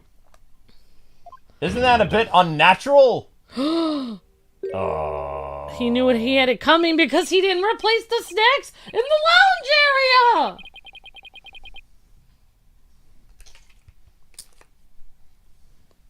area! Okay.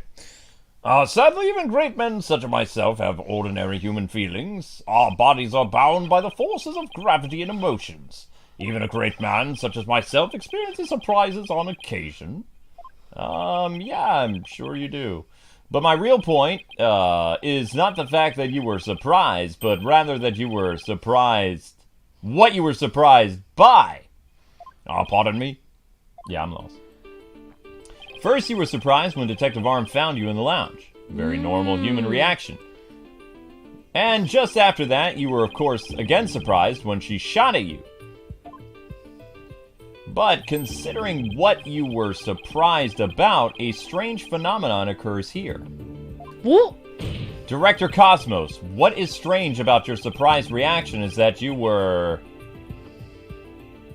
More surprised when Arm came into the room, I think. Yeah. That's what I'm gonna say. That's what I think it was. Okay. More surprised when Arm came. Not surprised by something. Not surprised.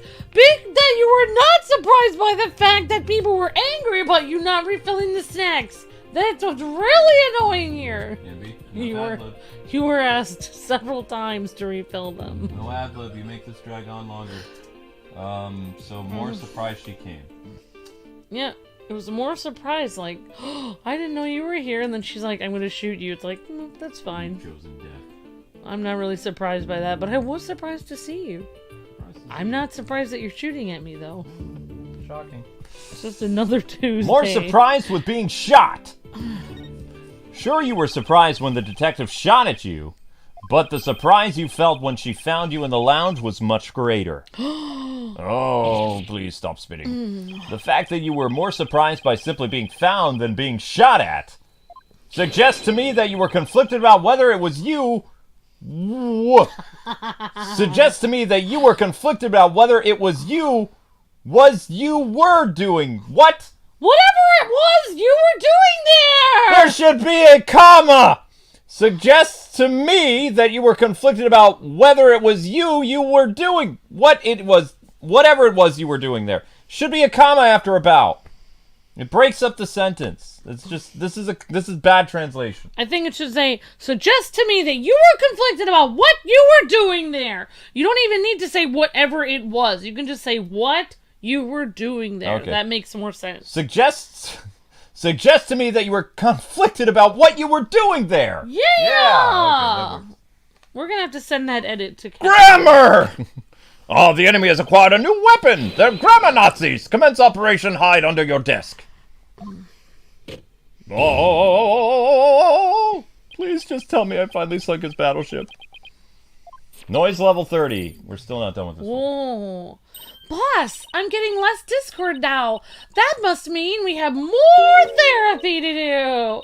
He really is hiding something about that launch pad door. Maybe that was the secret stash of snacks that he had that he didn't allow Arm to have any of. A5, hit! No, whatever he's hiding most likely has something to do with the killer's escape. I think it has to do with the snack bar. I wonder what it could be. If he was doing something suspicious around that door, like, I don't know, murdering somebody, maybe we can spot some change between before he came to the room and after. Detective Fulbright gave us a photo taken after the crime. Let's run a comparison, okay? Let's see here. This footage of the door before Director Cosmos arrived, and this is how the door looked after the director entered the lounge. I can see the difference. One is open and the other one's shut. Hey, look at that! Yeah. Which of these is different but the same? There's a change. Something's definitely different, but what is it? Hand slam! Director Cosmos! What is it now? What have you two been up to over there, talking amongst yourselves? You're right. Finding the answer to what you're doing when Detective Arm found you, that's what. And what answer lies clearly in this footage? All we have to do is compare it to the photo that was taken during the investigation. Don't be ridiculous! If you really do have any, evidence, then you have to point it out already, or something. He's asking for it. This is what changed directly after the incident. I mean, the door slammed. Sunk the battleship. That's funny, says Crossfighter. And the door's open. What is the difference between from the incident and after it? Which of these things is not like the others? Do do do do do do do do do do do do do do do do do. Oh, which of these? Oh, yeah, I have to actually figure this out.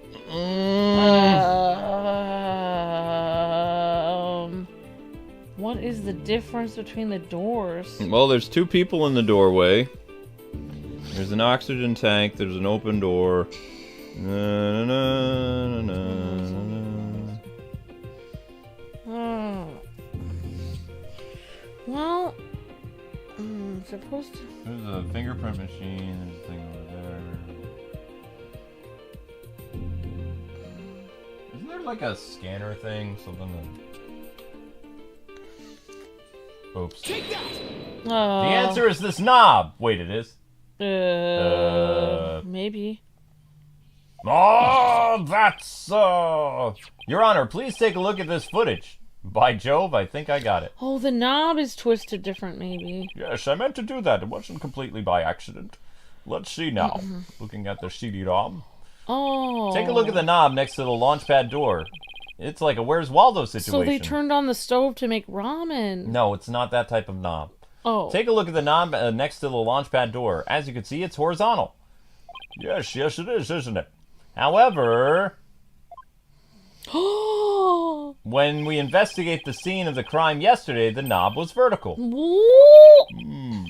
What does that mean exactly? It means that something before the director arrived and after occurred. Someone turned this knob! After the scene was discovered, you were the only one who could have turned that knob. Right? Come on, Director Cosmos, let's hear what you have to say. What were you trying to do turning that knob thingy? Yeah, why did you turn the knob? Oh, fine. I admit it. Did you or did you not turn a knob? You're right. I did turn that knob. That knob was a safety lock meant to keep the launchpad in place. I was afraid there would be more explosions, so I wanted to move the launchpad away. You wanted to do what now? Hey, didn't Pongo tell us something about how they prepare for a launch? She said that once the launch pad's fully assembled, it's moved to the launch site. But the safety lock in the boarding lounge has to be disengaged first. I guess that clears up what the knob is for. Oh, so if the killer escaped into the launch pad 1 corridor, maybe they were transported along with the launch pad to the launch site. I don't think so. The launch pad 1 door corridor was filled with smoke. I don't think they could have escaped through that corridor. So then where did the killer escape to? I guess there's still some things we have to uncover. Hand slam! Director Cosmos, I requested you tell us about the moving launch pad in more detail. Fine. But listen carefully, for I will give history-making testimony. What? Oy vey. Feelings. I had no choice but to disengage the safety lock, which made me happy and sad at the same time. Why were you happy? That's weird. I feared there might be more explosions, which made me sad. Because I love explosions, I had to cut the launch pad close. He's secretly Michael Bay. I did all this because of budget cuts. Surely the only escape pod killer was through the launch pad door, made me angry. But that area was a sea of smoke, and I didn't want the detectors to go off, because it's quite loud and annoying. Yeah. Confound it, where on earth would they have gone? And the neighbors would have knocked on the walls. I hate when they do that. Well, I mean, he was probably happy pressing a switch, so why don't we... He likes pressing buttons. I love pressing buttons, it makes me happy, so... Show me happy face! Why were you happy pressing the button, sir? You can't say sir twice. I had no choice but to disengage the safety lock. You make it sound like you were reluctant to do so. And yet, when you did it, you felt some joy, as if you were pleased with yourself. Because pressing shiny red buttons is fun. Oh, how do you do it? How do you know everything as if you were there? Pretty impressive, isn't it? This is the power of analytical psychology and also my robot servant. Right, I also have magical powers too, but we're not using those for whatever reason. Because it's a new gimmick for this game. So, care to explain why you felt joy when you disengaged the safety lock? Or do you just have a thing for pressing buttons? When I think back on the facts we've discovered up to this point, I have to believe that you were trying to fulfill some hidden agenda. Oh. How do you know that too? Don't say that out loud! Because I'm more or less a pro at guessing. Oh, but you have no proof that I had a hidden agenda. And even if I did, I would never ever tell you, so there. Yeah, they say people regress as they grow older, but you, sir, take the cake.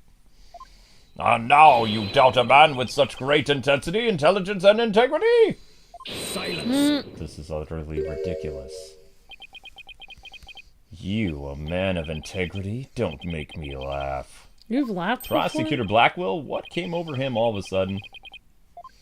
You've spouted nothing but falsities since you stepped on that stand. You're not the kind of man that will be glorified in the annals of history. Not for greatness, anyway. Unless you consider greatness barefaced liar and honor. Liar! Oh, his words bite harder than his blade. You moved the launch pad 1 after the explosions. My, how naive you are. You fail to realize how even the facts themselves have betrayed you. You know, just a thought, but modern English can be your friend. I prefer Pig Latin. And here's a thought for you immediately following the bombing. Launchpad 1 was on the boarding lounge side. The police confirmed this on the scene. What? Liar! So that means the director didn't move the launch pad? I'm so confused. Curse my judgment for calling history's greatest liar to the witness stand. Let us leave him to indulge in his lies and war games to his heart's content. Liar! But it doesn't make sense. You can't deny that someone turned that knob. And once that safety lock was released, I'm sure the pad must have been moved somewhere else. If we're to chase down the truth of this issue, we just might find where the killer escaped to. Ah! You're sure it must have went somewhere? We just might find out. Your arguments are nothing but conjecture, bluffing, and wishful thinking. Stop chasing your fantasies and see reality for what it really is, fool. Or you're not man enough to, boy. Whoa! Ah! Mr. Wright is older than you, Blackwell. Haha! Talk about hitting below the belt, boss! Youngins these days. I don't understand it. I'm sure Director Cosmos must have moved the launch pad.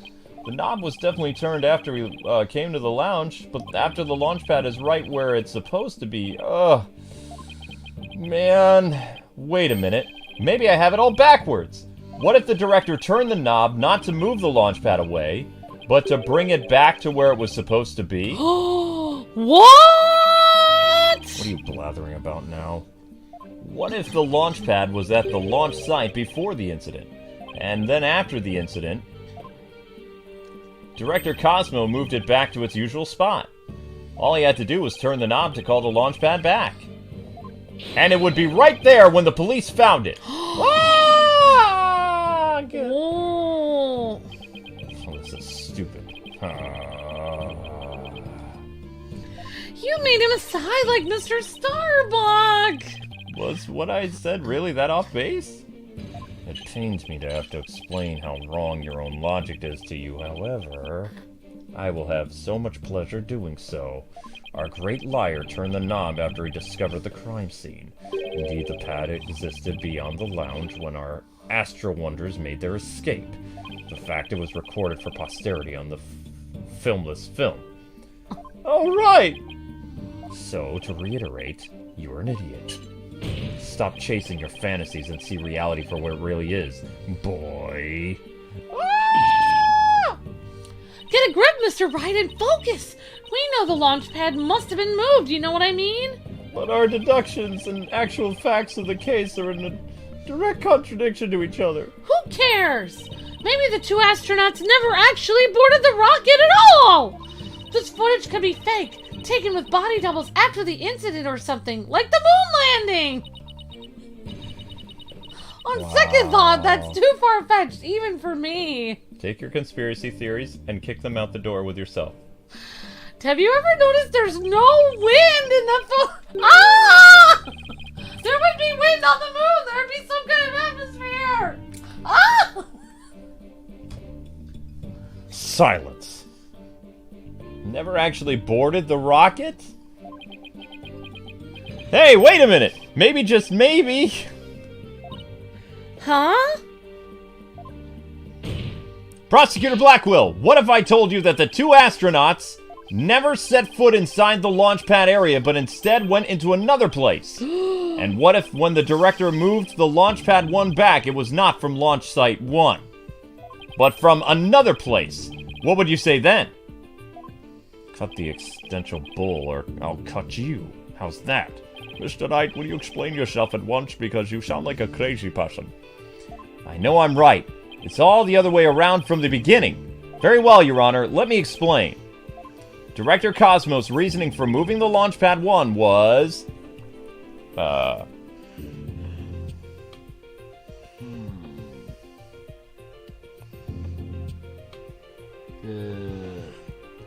How would you switch it with another place? The museum? To switch it with another place, so you could move the museum too? I don't know. They're all on like the track? I don't know. To switch it with another trace, to trap the killer. You could conceivably trap the killer to hide it. I guess to switch it, I don't know.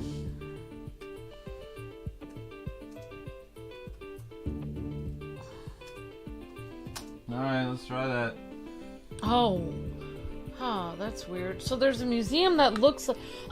There's two different rockets. One that actually takes off and one that doesn't. They look exactly the same, yep. So switch it with the fake rocket. Maybe. The murder happened inside of the fake rocket. To switch it to another place. Boom, boom. Oh wait, no, it didn't happen inside the rocket because the other guy helped him out.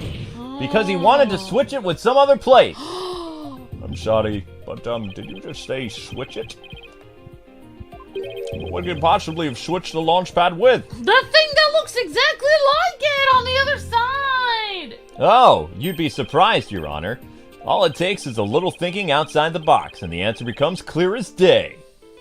Ooh. This is what he switched launch pad number 1 with. The other rocket! The Space Museum! Yeah, whatever. Yeah, whatever. Launch pad 1 was switched with the Space Museum. In the past, the Space Museum used to be Launchpad number 2. It all has the same features as Launchpad 1 and can even be moved to launch site. Meaning the Space Museum and the Launchpad 1 can also be switched with each other.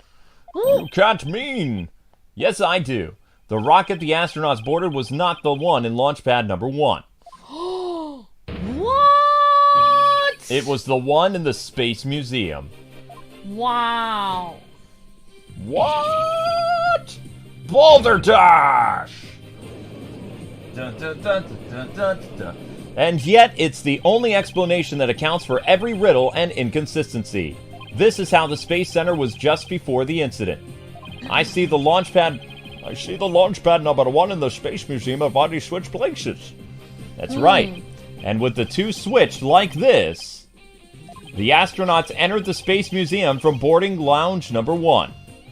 This allowed the true killer to enter Launchpad number 1 from boarding lounge 2 and set the bomb on the rocket. Come to think of it, the door to the Space Museum from boarding lounge 2? I have a question. Wouldn't the astronauts see all the museum stuff and think they were in the wrong place? Maybe they cleared it all out. How would you clear everything out of the museum? Never Maybe mind. they made it really dark in there so they couldn't see it. Maybe they turned off the lights. I don't know. Welcome, welcome. The Space Museum is open to the public every day of the year from 9 a.m. to 7 p.m. I am Punko. Exactly. I'm Phoenix. Exactly. Anyone could pass through the door to the Space Museum. There's no fingerprint recognition system on that door. In other words, with the two launch pads switched like that, someone other than Mr. Starbuck could have easily planted that bomb. Gah!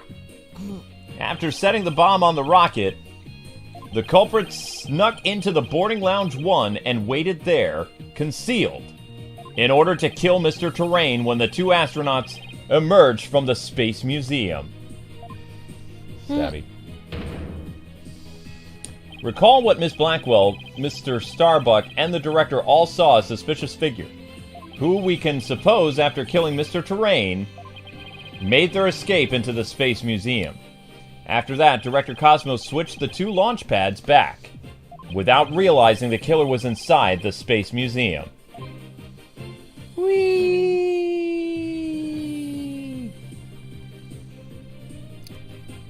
Oh, wow. The killer then left the Space Museum and made a clean getaway. What? Right, Dono, I see you know how to handle a sword and handle it well. Perhaps I should call you Swordmaster Bluff.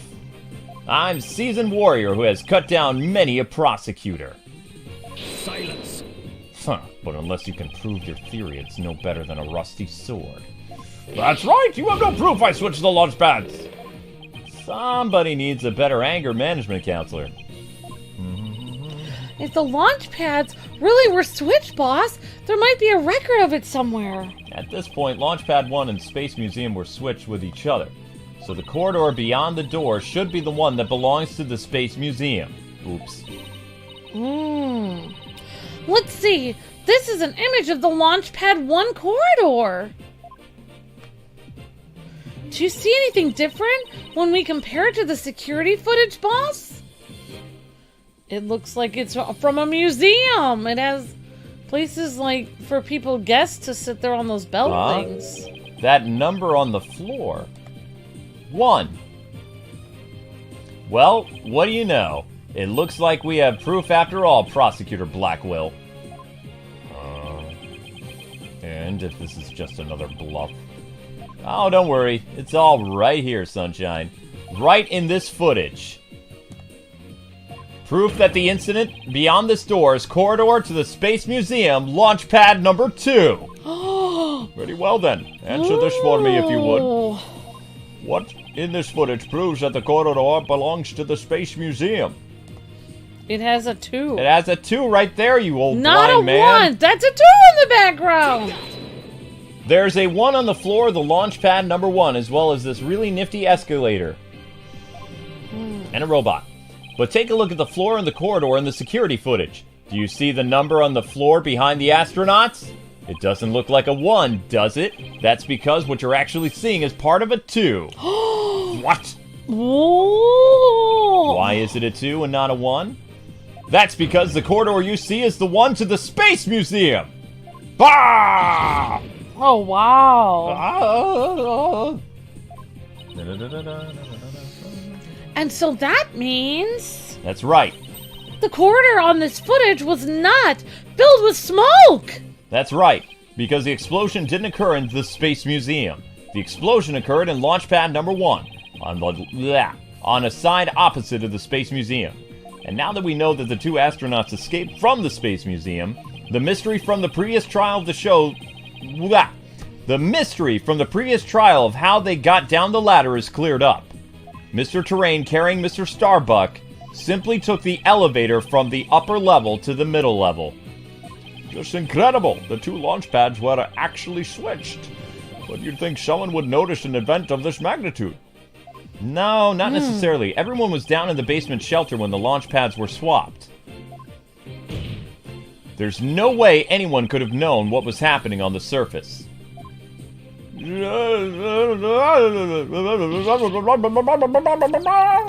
Noise level reduced to 0!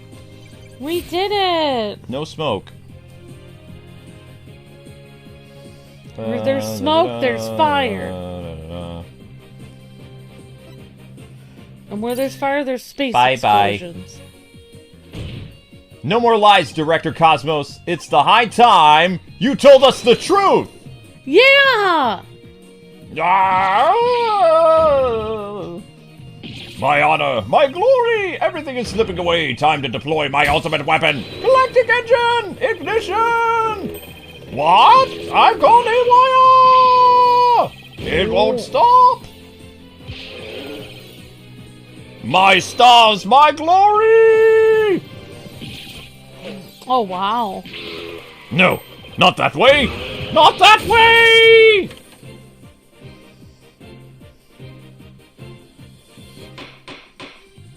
Bailiff! On your steed and after that witness! Oh, On it, Your Honor! He tried to run. Oh, sorry, I talked over the bailiff. I have very few lines in this. I fixed the door, too, Your Honor. Good job, Bailiff. I see we managed to retrieve you before you came to any bodily harm. Director Cosmos, do you admit you switched the launch pads? I admit it's true, yes. I switched the Launchpad 1 for Space Museum. It's good to hear words I can believe for a change. Alright. Before you do, Your Honor, two things. First, we don't know if Mr. Terrain had prior knowledge of the switch. And as for Mr. Starbuck, he was unaware of his surroundings thanks to his medication. Either way, Mr. Terrain would have realized the instant he stepped into the Space Museum that it had been switched with Launchpad 1. Oh, wow. So my first question is, if the Space Museum was perfectly fine, why did Mr. Terrain feel the need to pull on such a dramatic display? As for my second question, I'd like Director Cosmo to tell us why he switched the two launch pads to begin with. Oh, please, I can't. I exercise my right to remain silent, but I will say my hands were tied. I was only doing what I could to keep my men from getting caught in that blast. And the director is terrified. He must have one heck of a reason for not wanting to explain why. Probably not a good time to try to pry it out of him, huh? He's scared of someone? Who could he be scared of? Excuse me, but would you mind if I picked up my stars? Without my badge of rank, I'm nothing. I don't see why not. Bailiff, help the director retrieve his stars.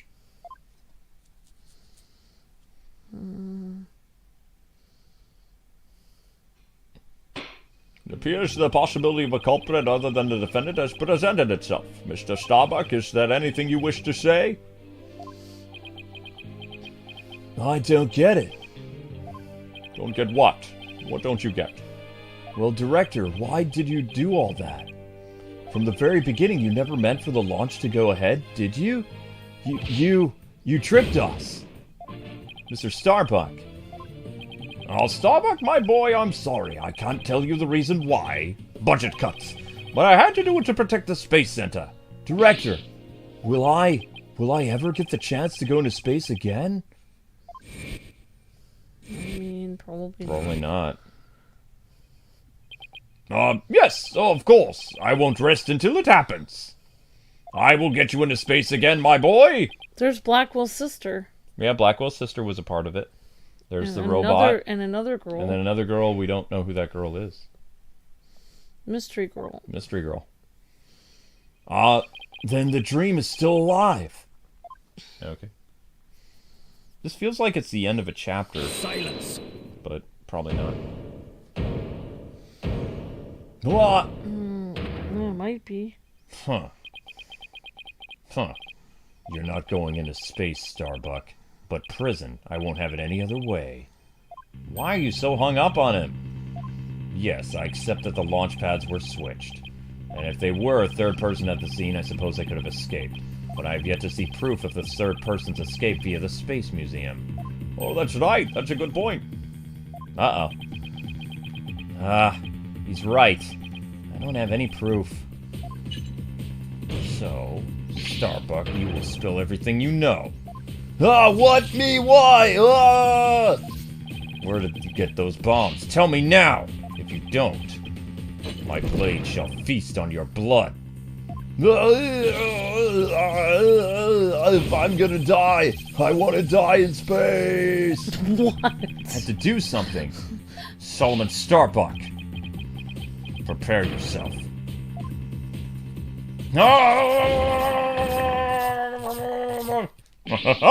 Now you know why violence isn't the answer, Prosecutor Blackwell. That annoying, cheerful laugh. It can't be none other than... Justice! What's up, fools? Champion of righteousness, Bobby Fulbright here. In justice we trust. Yeah! Detective Fulbright. That's right. Sorry to keep you waiting, Mr. Loiter. I hope I'm not too late. I don't believe we had an appointment. I tried to hurry, but I ended up helping a little old lady cross the street. Aww. And then I had to break up a cat fight. I tell you, justice sure is a full-time job. Was it between cats, or... Why are you here again? Because the defendant isn't the culprit, and I came to make sure that justice is served. Huh? Oh, I don't have any idea what you're talking about. Fulbright. I always thought you were a bit touched in the head. But have you finally succumbed? Nope, but it looks like you've succumbed to the phantom of yours. Open your eyes and let the evidence of justice uncloud your judgment. What evidence? Come to think of it, he did say something about finding us some evidence. Thanks to you two, I feel a lot better now that I've been able to get that off my chest. I'm going to work extra hard to find that perfect piece of evidence for you. Ha-ha!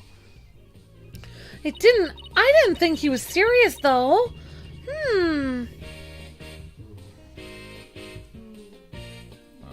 Okay. Alright, whatever.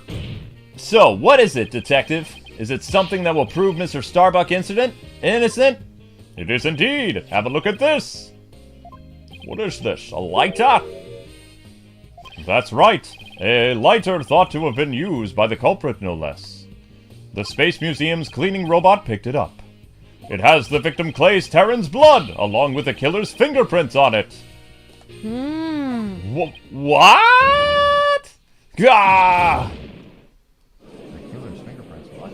And the robot had it. That robot is sus. Which robot? So who do you think is the killer? The robot. I think the robot's the killer. Order! Order in my court. Detective Fulbright, can I assume that the fingerprints don't belong to the defendant? You bet! Mr. Starbuck is totally innocent! This is it. This is what we needed. Lighter added to the court record. Yay! Alright. A lighter. Hang on, 226. I think it's the robot that's always getting beat up because of all the robot abuse. Blackwell's sister. Yeah, let's see. There's Ponko and then there's the other robot. Justice The boy robot. I think it hits him because he's been beat up by the Blackwell sister. Revenge for my people. Die, human filth. He actually meant to shoot all the humans in there, but he only got one. Your Honor, this is decisive evidence that supports the defense's earlier claim. Explain yourself, Mr. Wright. Okay. With pleasure, Your Honor. Recall where the lighter was found. Based on that, we can say that after the killer murdered Mr. Terrain, they escaped with the lighter in hand to the Space Museum, where they dropped it. The switching of the two platforms occurred. Whoa. Then finally, the killer let through the boarding lounge 2 and made their escape. Meanwhile, Mr. Starbuck was found in the boarding lounge 1 after the murder. A fact that Director Cosmo has testified to. Therefore, Mr. Starbuck couldn't possibly have been the one to drop the lighter there. Oh. Huh. Ah, but the defendant had free reign of the area until Director Cosmo appeared. Could he not have dropped the lighter in the Space Museum during the span of time? No! Because he was unconscious, fool. You'd like that to be true, wouldn't you? But Director Cosmo testified that right after he saw the mysterious figure with a lighter, he went into the lounge and found the unconscious Mr. Starbuck. In other words, Mr. Starbuck wouldn't have had time to double back to the museum. No, Prosecutor Blackwell, this lighter could only have been dropped by the real killer. Oh. Most importantly, Mr. Starbuck's fingerprints were nowhere to be found on this lighter. I think you understand what this means, don't you? The piece of evidence unequivocally proves that Mr. Starbuck wasn't the culprit. Oh! This does indeed appear to be decisive evidence that proves the defense's claims. As for the remote switch that was found in Mr. Starbuck's pocket, we can assume it was planted by the killer on the unconscious Mr. Starbuck. No, there must be some mistake. Frankly, Prosecutor Blackwell, I've been worried about you. You've been chasing this phantom for 7 whole years. I understand your urgency because tomorrow... Silence!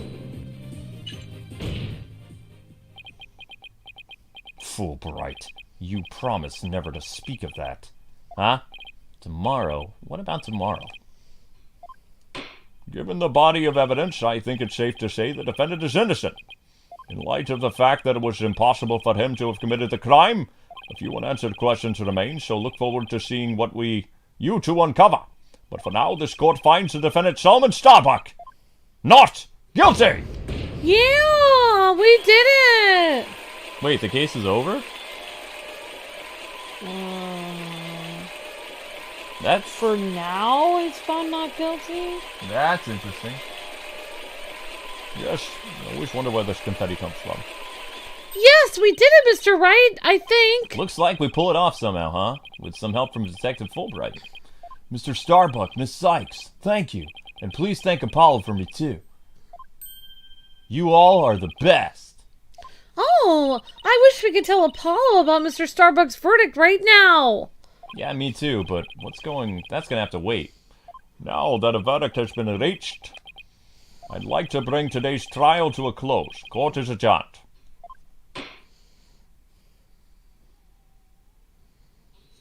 Oh, snap. Oh! What? But he's already been found not guilty. It's too late to object, isn't it? It simply isn't possible. Something's wrong. Prosecutor Blackwell, are you dissatisfied with the verdict? Fulbright, what were the results of the fingerprint analysis on the lighter? Ah, the results? Ah! Well, I was in a hurry, you see, and then there was that cat fight, and well, I kind of got carried away when I heard the prints were Mr. Starbuck, so you have yet to read it. Prosecutor Blackwell, can you read out who the prints belong to? Uh-oh, I'm nervous. Upon thorough analysis, the fingerprints were found to belong to Athena Sykes. What? So says the report. What? What? Huh? Me? Me? Whoops. What a twist.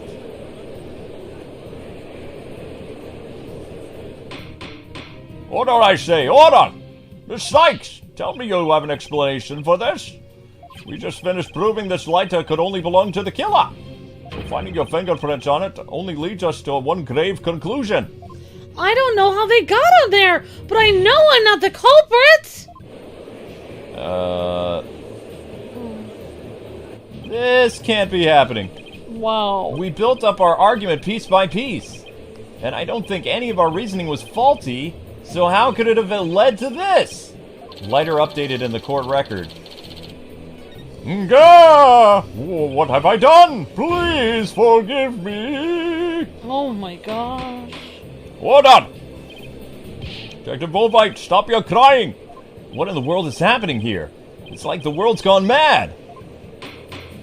Hold on! Hold on! I'll instead have order! This has to be a cliffhanger. Oh yeah. Oh wow. Oh yeah, that's a cliffhanger.